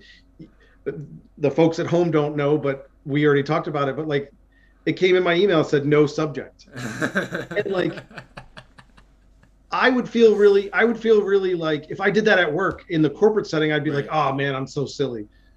But it was almost poetic that you did that. It's like, that's the whole point of the show. There's no subject. There's no... Right. Well, and I just responded naturally. Like, if I had done that in a work setting, right, I would be like, oh, well, that is embarrassing. I look unprofessional. Like, I wonder what this person thinks of me. Right? And then I'd start making up what that person thought about me. Nope. But with you, I was like, oh, yeah. Hey, yeah, you're absolutely right. Like, totally missed that. Like, the funniest thing to me was I was using an email template to actually do it, and I still missed stuff. So I thought I had it all figured out. It's all good. That's the best part. I think that's what I like about it, is that on TikTok it's one way. It's a what kind of a one-way conversation where we're just sharing our whatever. But I've been a part of there's a ADHD podcast Patreon that I've been a part of, where monthly they have like a Zoom call for everybody. Mm-hmm. And that was the first time I was like, I got off one of those calls and I was just like, like, because I was with my people and nobody judged me when I like changed the topic randomly, or I didn't judge anybody when they were like, I remember the first time I was on one of the calls, like one of the other people they were like cleaning an air filter or something. They were doing something very interesting, but very detailed. And it was normal. Like I didn't care, and that's what she needed in that moment, to like kind of sit there and be a part of the conversation, but also fidget. Right. I love that you brought up judging, because when I first started, that's like the first thing I noticed too, is how accepting people are and how much you can just kind of cut through the BS. Right. And I came up with the way I understood this to myself is I've been so busy judging myself my entire life. I've never even thought about judging other people. Right. right? Like Right, I'm right, so right. concerned about what other people think of me, and like a lot of that's RSD, right? Yep, Uh, yep, that I've been trying to please people. Like why would I be judging anybody, yep. right? And I've been so focused on myself, what other people think of me, how I look, how I appear to other people, that I've never taken the time to be like, oh, look at that person, because my own view has never been great, right? So it's hard to Right. like judge other people when your self-image is like in the dumpster, right? Like, Yeah, so yeah. I've always Yeah, said like us like, neurodivergents, we've been too busy judging ourselves to ever judge each other, and so right. there's like this safe community that we've built because of that. Now, obviously, there's exceptions to the rule, and like obviously take everything with a grain of salt, right? But Sure. that's been my experience. Is we've been judged a lot in our lives, and the last thing we want to do is be that person for somebody else. Yeah. And I think in a way for me, just the no subject in the email, right? Like I see a little bit of myself in you when you did that.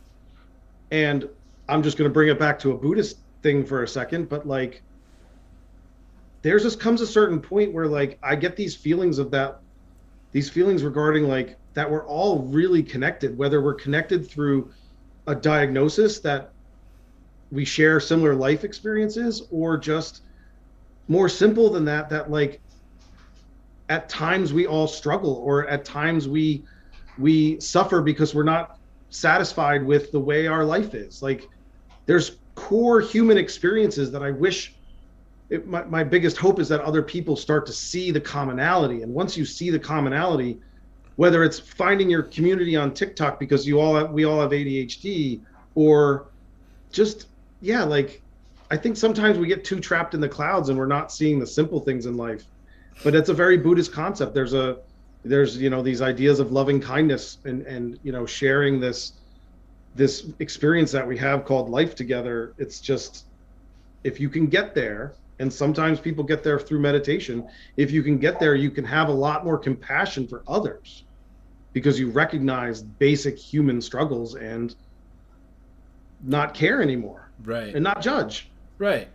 Well, and so I've always thought about it in this way.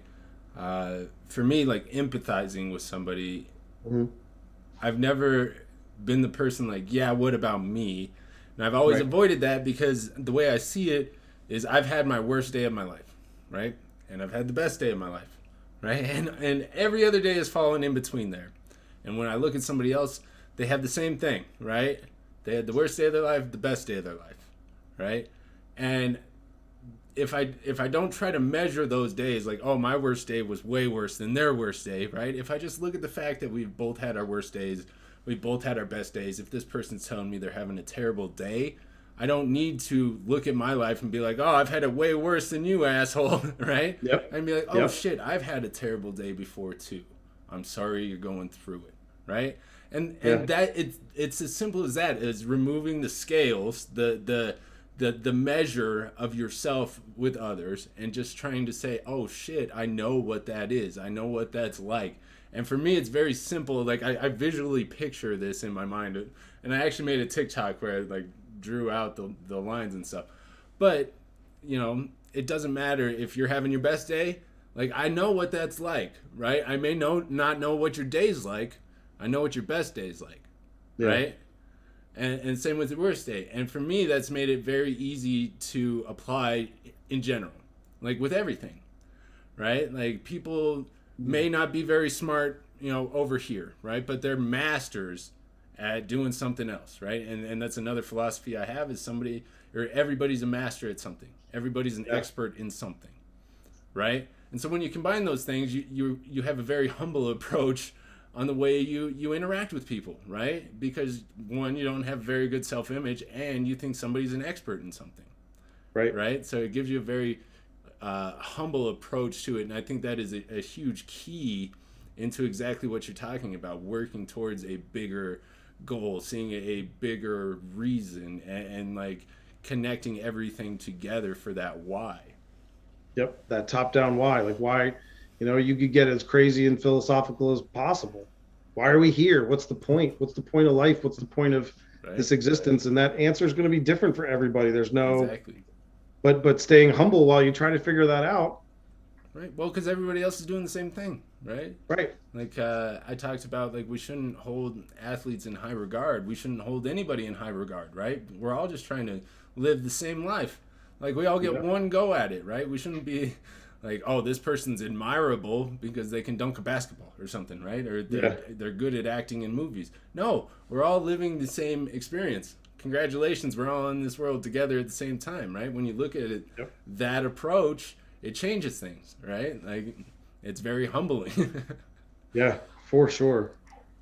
I just, yeah, like sometimes I just, and, don't get me wrong. Like I don't live in that headspace, right? Like I think that's important for me to admit is that like, I'm not sitting here trying to say that that's me all the time. And here I am perfectly meditating or whatever. Right. Like, and that's the core of my TikTok is I'm a human being who struggles. Right. It's I'm important to just, share that, right? yeah, Oh, I agree with you completely. man. So I was gonna ask you TikToks.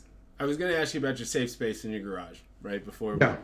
got going, because for me it's over my sink, right? That's where I feel comfortable. I'll just go in, rip a video. It literally takes like 5 minutes. I know creators who spend like hours working on a video, editing a video, planning it out. They're very crafty and curated with their videos. Like, how much time preparation goes into your videos, and where do you like to kind of shoot those? The only reason I'm able to do this with any, God, I don't even want to call it success. But the only reason I'm sticking with this is that it's off the cuff. So sometimes I'm here on my couch. Sometimes you'll see this same background. Sometimes you'll see my garage, but it's just because I'm spending time in my garage. Right. Um, I'm very much the same way. Like, yeah, I think that's what drove me to this platform and made me realize that it's not a platform for little kids. right. It's uh, it's the spontaneity of it. It's the lack of. I don't want to prepare. If I wanted to prepare and make videos, I would have been like trying to do it on YouTube a long time ago. Exactly. And TikTok, like there was this guy, YouTuber, I don't know what you call him, but like Casey Neistat. Have you ever heard of that guy? Mm. So he's a character for sure, but he started at one point this social media app, and I'm even blanking on the name, but it was a video based sharing social media site. But you put the phone up against, you were supposed to put it up against your body, and Okay. once the phone recognized that the screen was touching, it would start to record a video. So there wasn't even any like framing of the photo or video. It was just, and I don't remember how long it was. And he ended up selling it to like, I think CNN for a buttload of money. But I love that idea. I couldn't get my hands around the community there. So I think TikTok is a nice balance between Casey Neistat's attempt at like completely off the cuff video creation and super curated YouTube videos where Right. people are hiring editors to make the videos look good. So for me, TikTok's that sweet spot. I would agree completely. And I think that's why it's so successful too. People want to see that. Like, one thing like I've noticed about since when I first started on TikTok, I don't know how long you've been following, been on TikTok as a follower before you started Yeah. creating or anything like that. But when I started, it was ADHD content was mostly educational based. Okay. So it was, Cadiosaurus is probably the biggest one, but it was all, let me teach you this cool thing about ADHD that you may not know. Right. Right. And then there was a few creators that were not professionals, and they were just like, hey, I have ADHD. I want to talk about my experience with ADHD. And Cadiosaurus also falls in that category too, right? So I think Right. I look at Katie as the person who like kind of broke that open. But like since I've came on, like when I first came on, I had to ask people like, is it okay to cuss on TikTok? because I was following thousands of people and I'd never seen anybody cuss on TikTok, right? Especially Right. on ADHD TikTok, right? And so like now, like you go and you see people telling their stories, right? And that's what I love is like seeing creators like me who just need to get out there and tell the story because they know there's a greater purpose, and like the information is important to get out there because they once needed that information, right? Like, Yep. and I love seeing those kind of creators because anybody out there with ADHD can be an ADHD creator, and it doesn't matter what you're creating. It matters that your voice is joining our voice, right? Because Yes. that's how we become loud, right? That's right. And that's how we spread all this information. So I love any kind of creation revolving around ADHD, but I specifically love the people telling their stories because that's how I connect, right? Is Yep. I say, oh, I do that same thing, not did you know executive dysfunction actually has 6 different pieces? And it's like, okay, that's great to know, but I need to see doom piles and be like, holy shit, that's my house, right? You know, that's where you make those connections. So I love seeing people share their stories, and I love your approach because it's kind of that dual approach, right? Like you're getting that you know that information, that background, but you also have that personal experience, and not just that, a personal experience with somebody else who's neurodivergent in your household, right? Like that's huge, right? So you have a bunch of different angles, and I just love the approach that you take. Did you ever like strategize like, oh, this is what I want to talk about specifically? Are you that type of person that's like, oh, we're just going to keep this all within the bubble? Or like, am I going to see like cool, like motorcycle racing videos out of you someday? Like, are you like niche down, or do you have bigger plans here? Is I guess what I'm asking. Yeah. So I do have bigger plans. I don't quite know what the bigger plans are. That's okay. Yeah. Like there's a lot about there. I want to share what I get excited about. And I want to share it through the lens of having ADHD. Like right now, I'm super into darts. I don't know if I've made a dart Yeah, video, I saw that you posted one. maybe one, but like I am obsessed with playing darts and watching darts. Like Americans don't understand how insanely crazy these like older guys that don't look like they're in shape at all are rock stars in England because they are great at darts. Right.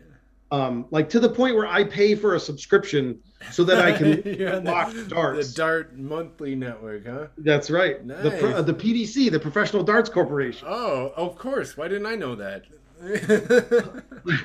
But I don't want to muddle the waters too much, because if somebody's gonna, I should have said this up top. Like I don't think I have a big head. I would love more followers. Like if you're watching this, like if you care at all, like give me a follow. Yeah, definitely. Everybody go follow Distracted Buddha, TikTok, Instagram. Great follow. I've actually made a post before. Go follow, but anytime I make those posts, nobody follows. Well, but I'm not doing it for the followers. Right. I'm trying to do this because I want to, like we've talked about, I want to get my story out there. But my bigger plan is that like I struggle a lot. I know I want to be a therapist, and I want to help people who are like myself. And I've kind of like categorized a few different ways. Like we have being the parent of a child with special needs,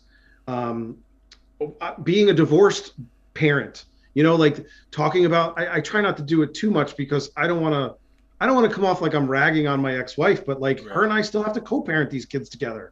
And so maybe I'm not showing that as much on TikTok, but from a therapy side of things, like I want to help other people who are struggling with maybe being newly divorced or learning how to co-parent. And I want to help people who are late diagnosed, right? Because it pains me that I've gone through so much of my life without any kind of help. I get over it pretty quickly, but it's still, there's these moments of like just pissed off. That's like, how did nobody recognize this? Right.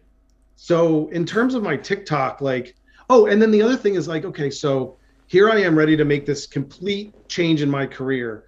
And I sat down with my own therapist and I was like, I don't know if I can do this. I don't know if I can afford to do it. I like student loans and, paying the bills and all that. And I said, so maybe I'll become an ADHD coach. Like maybe I'll go the coaching route. And let me be very, very clear. I have the utmost respect for everyone that does any kind of coaching, period. Because but I want to kind of exist in this space that isn't really defined yet. And it's like, if you have the Venn diagram of coaching and therapy, there's that sweet spot in the middle. I want to exist there. Right. Like therapy, to me, therapy helps you handle what happened in your past so that you can function well in the present.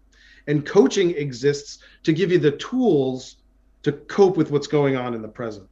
And both of them are needed and both of them are good.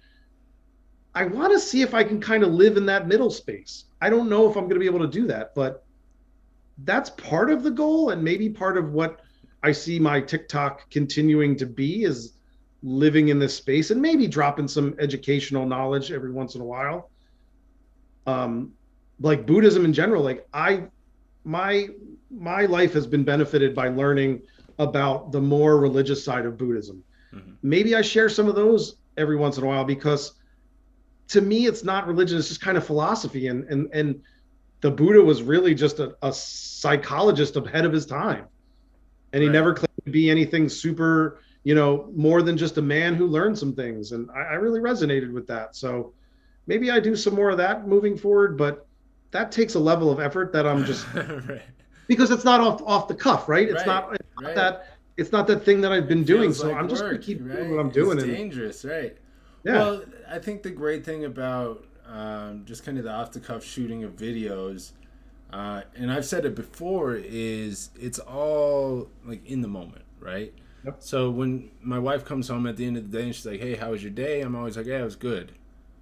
Right? I can't think of anything. Like, it's hard. You put me on the spot. Like, yeah. But like while I'm shooting TikTok videos, it's all as something is happening. As soon as it crosses my mind, I'll shoot a TikTok video, or I won't, and I'll never remember that again. You know what I mean? But those videos are better glimpses into my day than anything I could come up with on the spot. So I really like my wife can go watch my videos and be like, oh, I understand this better, right? I understand you better because you're able to explain it. Like all I'm doing is trying to verbalize it to myself, make it make sense. Yep. And that helps me. But it's hard to do that in front of somebody else, right? And that's one thing I really like about TikTok is people are like, how can you post TikToks to 50,000 people? It's like, I'm not doing that. I'm doing it to myself on the camera. Like, like if those people were in my living room, I wouldn't be happy about it. No, but that's where the authenticity comes from. You're an authentic creator. Yeah, that's where I was going with that whole thought process. That's where you get the originality. I think people like that because it's all interest-based, right? Yep. I shoot what I'm interested in, right? And other ADHD people have similar thought processes, and so they're interested in that too. And I think that's why it works, right? Yeah. That's the only way I can reason it.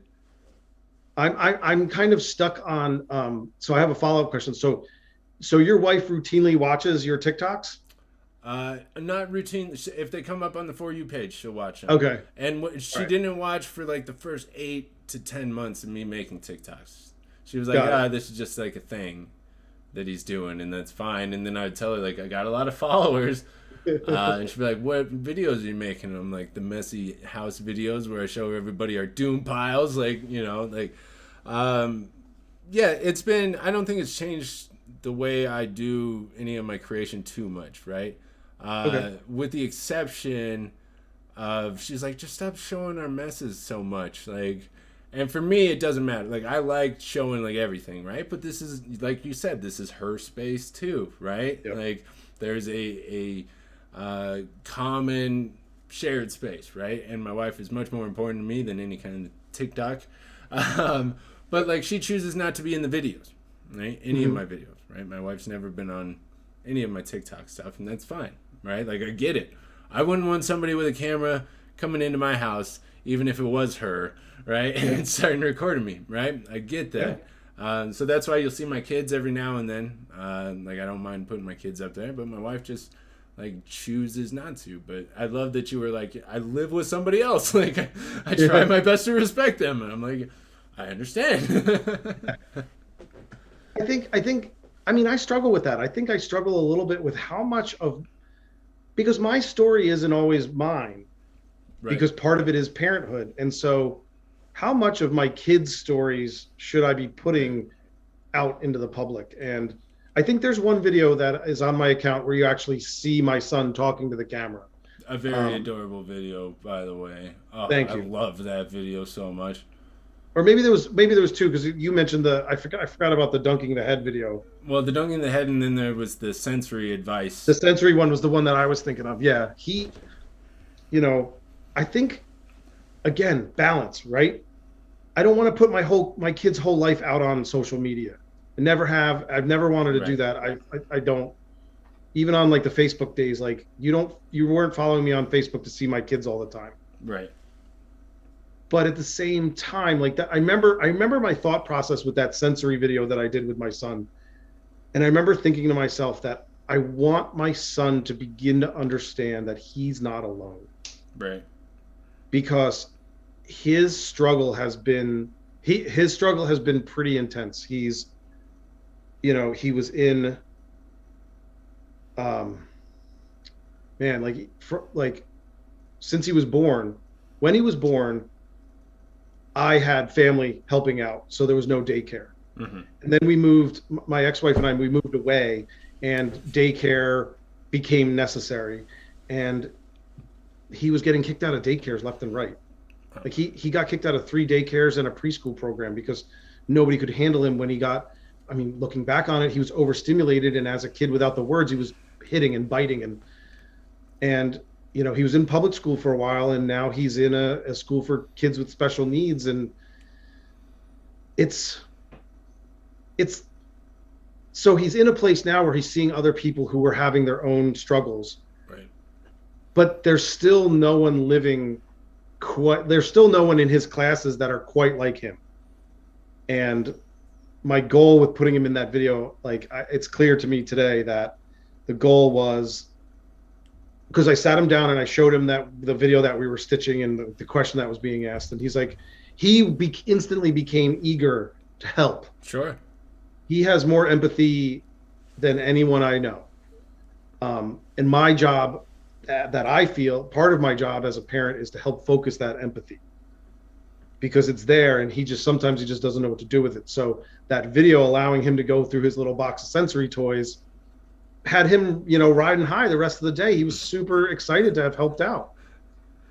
Yeah. It was, for those of you who don't know. I don't remember the question, but your son showed off some of his favorite like sensory items, Yep. and then what was it, the piling Yep. of blankets and stuff on the bed. It was just super adorable, and he's trying to give advice to another autistic child, right? That was in the video. I don't Um, remember if it was autistic. I forget if it was autistic or someone, because it was someone asking about either something for their autistic kid or their child with sensory processing Right. disorder. Yeah, one of the two. One of the two. And he was just like, you could tell he was very happy to like share the information. It was Yeah. one of my favorite videos, and like I said, like one of the reasons why I follow you is your approach to parenting and things like that. And like that video is one that sticks out. Like I have ADHD, all right? The fact that I can remember two of your videos is pretty amazing, right? But like they stick out to me just because it's Yeah. so good for me to see that. Like I love seeing it, and it's not just good for neurodivergent kids out there. It's also great for neurodivergent parents to see that and see that interaction. I think that was just excellent. The way Thank you. that you put I those appreciate that. together. That means a lot.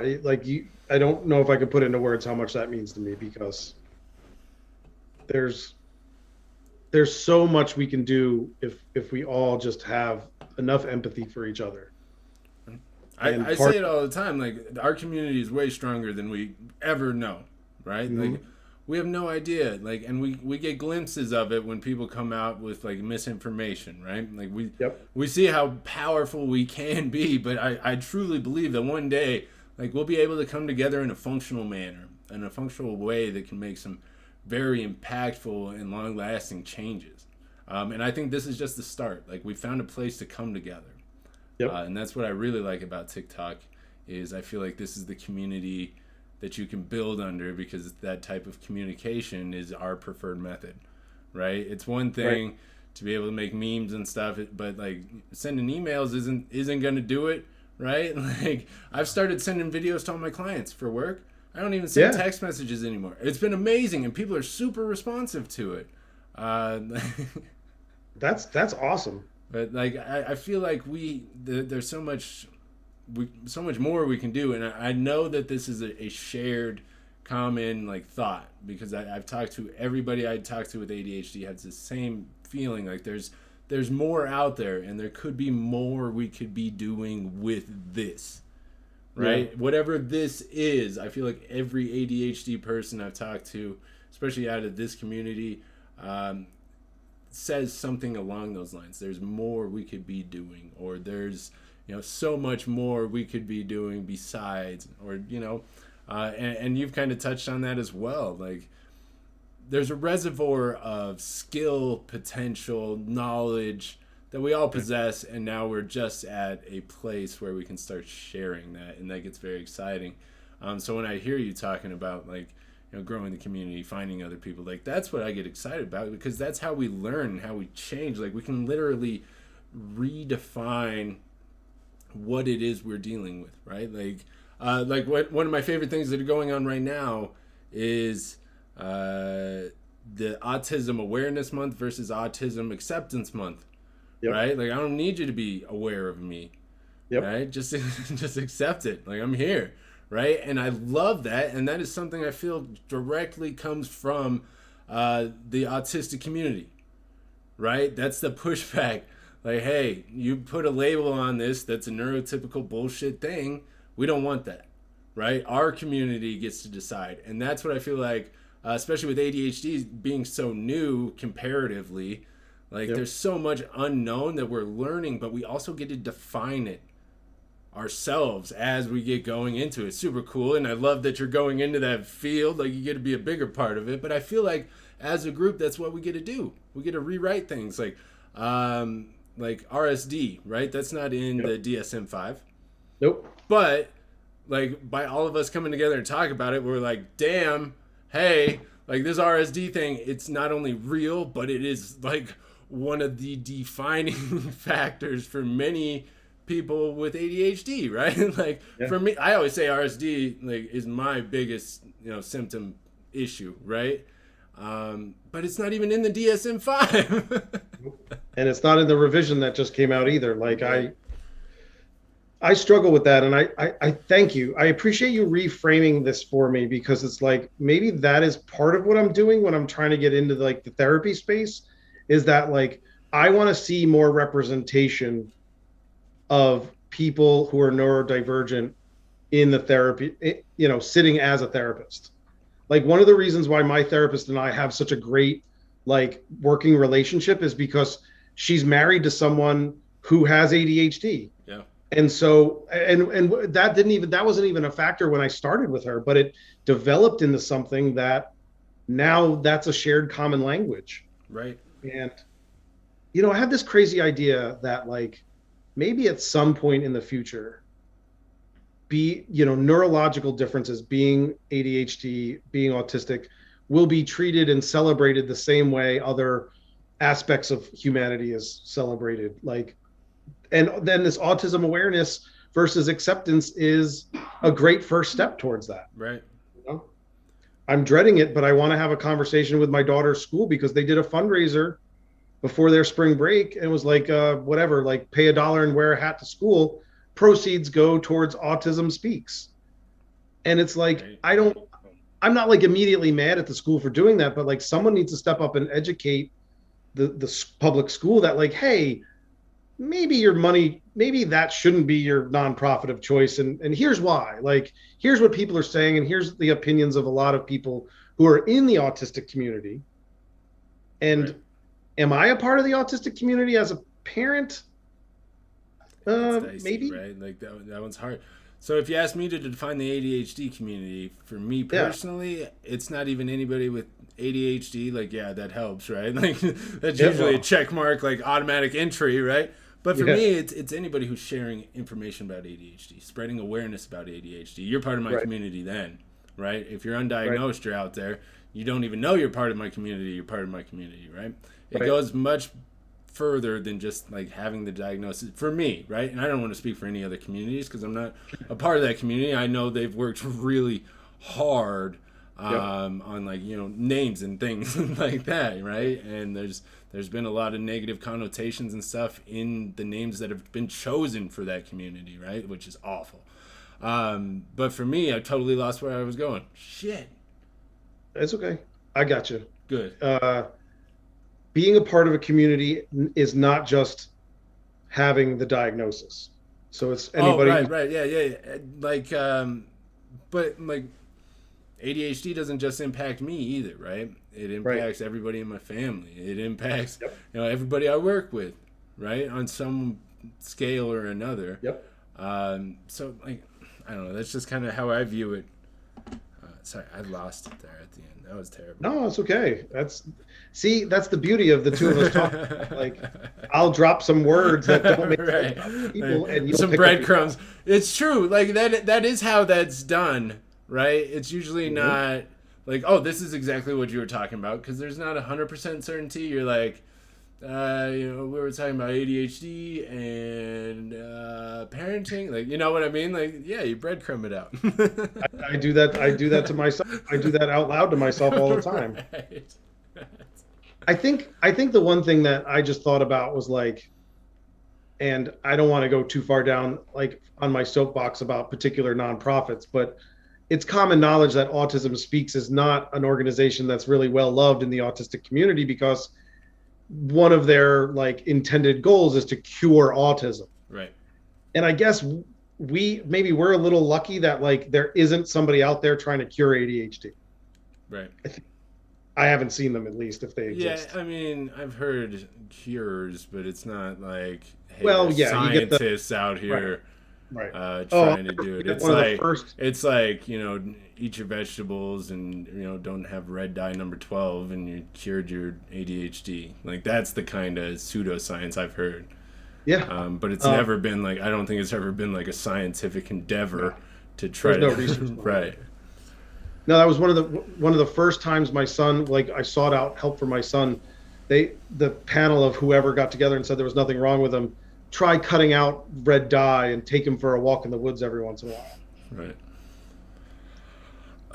Right. But I mean, that's what we're doing here is important, right? Because we get to cut through all that crap. When people see an entire community of people talking this way, it eliminates a lot of that. It's a lot of one. It's just a lot of misunderstanding, right? I know from personal experience. I didn't know shit about ADHD until I got diagnosed with ADHD, basically. Yeah. And so I think, as a society, we've done just a terrible job of actually displaying what it is. Especially when it first came out, it was, the little white boy disease, right? Yep. So we're constantly battling that, but I think we do just a terrible job as in like the medical community of letting people know, like, of having people understand what ADHD actually is. And I think platforms like TikTok are actually doing a much better job educating the masses on what this is compared to, like, I'm sure over the last 3 years of TikTok, more people have come to an understanding of what ADHD actually is than the 30 years prior, Yep. And that's just how it is. Like the information's just become diffused through this platform, and it's great. Well, and we still struggle about like the concept of self-diagnosis. Right. I mean, I just had this conversation the other day where people I was talking to someone in a position of power. It's like they didn't believe in self-diagnosis. It's like, okay, fine, but at least keep an open mind and listen to the person as they describe their lived experience. Right. That's a great point. I've never thought about it from that side, but yeah, okay, if you are a doctor and somebody comes in self-diagnosed, listen to the reason why they think that, right? Like, I feel like a lot of people from the self-diagnosed community will go in and say, I believe, I have this disorder, whatever it may be, And because they say that, the doctor immediately says no, right? And where like self-diagnosis becomes very powerful is when the person goes in and says, hey, I think I have ADHD, here's X, Y, and Z. And the doctor isn't like, no, I'm the doctor, like, let me handle this. They're like, oh, like, let's tell me why, you know? Yep. And I'm very excited to see what you do in your medical career. Like, Thank you. because you're exactly right. Like, I get jealous of people who have therapists with ADHD. Right? Mm-hmm. You hear about it all the time. Like, oh, my therapist has ADHD. They totally get me. And it's like half the time I feel like I have to explain what my symptoms are and like how I might be able to cope with them to my therapist. Right? Like when I said rejection sensitive dysphoria, they had no idea that had anything to do with ADHD. They're like, oh, I've heard that in other things. And I was like, other things? I haven't heard it fucking anywhere else. It's like, so what? Like, I'm not sure where you got that, but like, you know what I mean. So I'm glad, and I love your mission of getting more, you know, neurodivergent people in those chairs, right, in those positions. Like that's incredibly noble. Thank you. We're wrapping up. We've gone a little bit over. Okay. Real quick, do you have anything you want to address? Any questions? Any comments, concerns about the show? You want me to delete this whole thing before I post it to YouTube? No, man, this was a blast. The only thing I'd ask is like maybe after you've gone through, like let's come back around and keep talking. Yeah, Can't hurt, right? Like absolutely. I'd love to just have more of this because this is important. Right, exactly, right. And I think you totally get like what I'm trying to do here and capture this one-on-one conversation. I agree. I think it's very important, and I think it's great to be able to show people, you know, what it's like for two neurodivergent people to have a conversation. We had a conversation just now where we jumped around from topic to topic. We talked the entire time, no awkward pauses, right? Like nope. We've never talked before this, right? Like, no. I want people to know this, right? Like this isn't like, you know, two longtime buddies coming together over coffee. These are two people who have never had a conversation together until like 15 minutes before the show started, so we can learn each other's names. No. But, yeah, you didn't know my real name until like the other day. Right, I had no idea. Yeah. So and look how smooth and effortless this was. This was what I wanted to capture and let everybody see. Is the way we communicate is different. Like we jumped all over the place, but I feel like we were able to carry a main theme. We circled back to topics a lot, which I think is really cool. People are like, oh, it's gone to the ether, and it's not true. A lot of times in these conversations, we're able to tie it back into things we previously talked about, which I think is just amazing. It's one of my favorite things that happens. I really enjoyed this conversation. Jeremy, thank you for coming on. Of course. Appreciate of course. It. I just want to end by saying that like I would be naive to not say that like I think part of what I'm doing on TikTok, you're the like motivation to do that, right? Like putting my phone over my sink or next to my I guess I got that from somewhere, and I think your authenticity is so valuable. So I just want to thank you for like helping me just kind of like want to put stuff out there.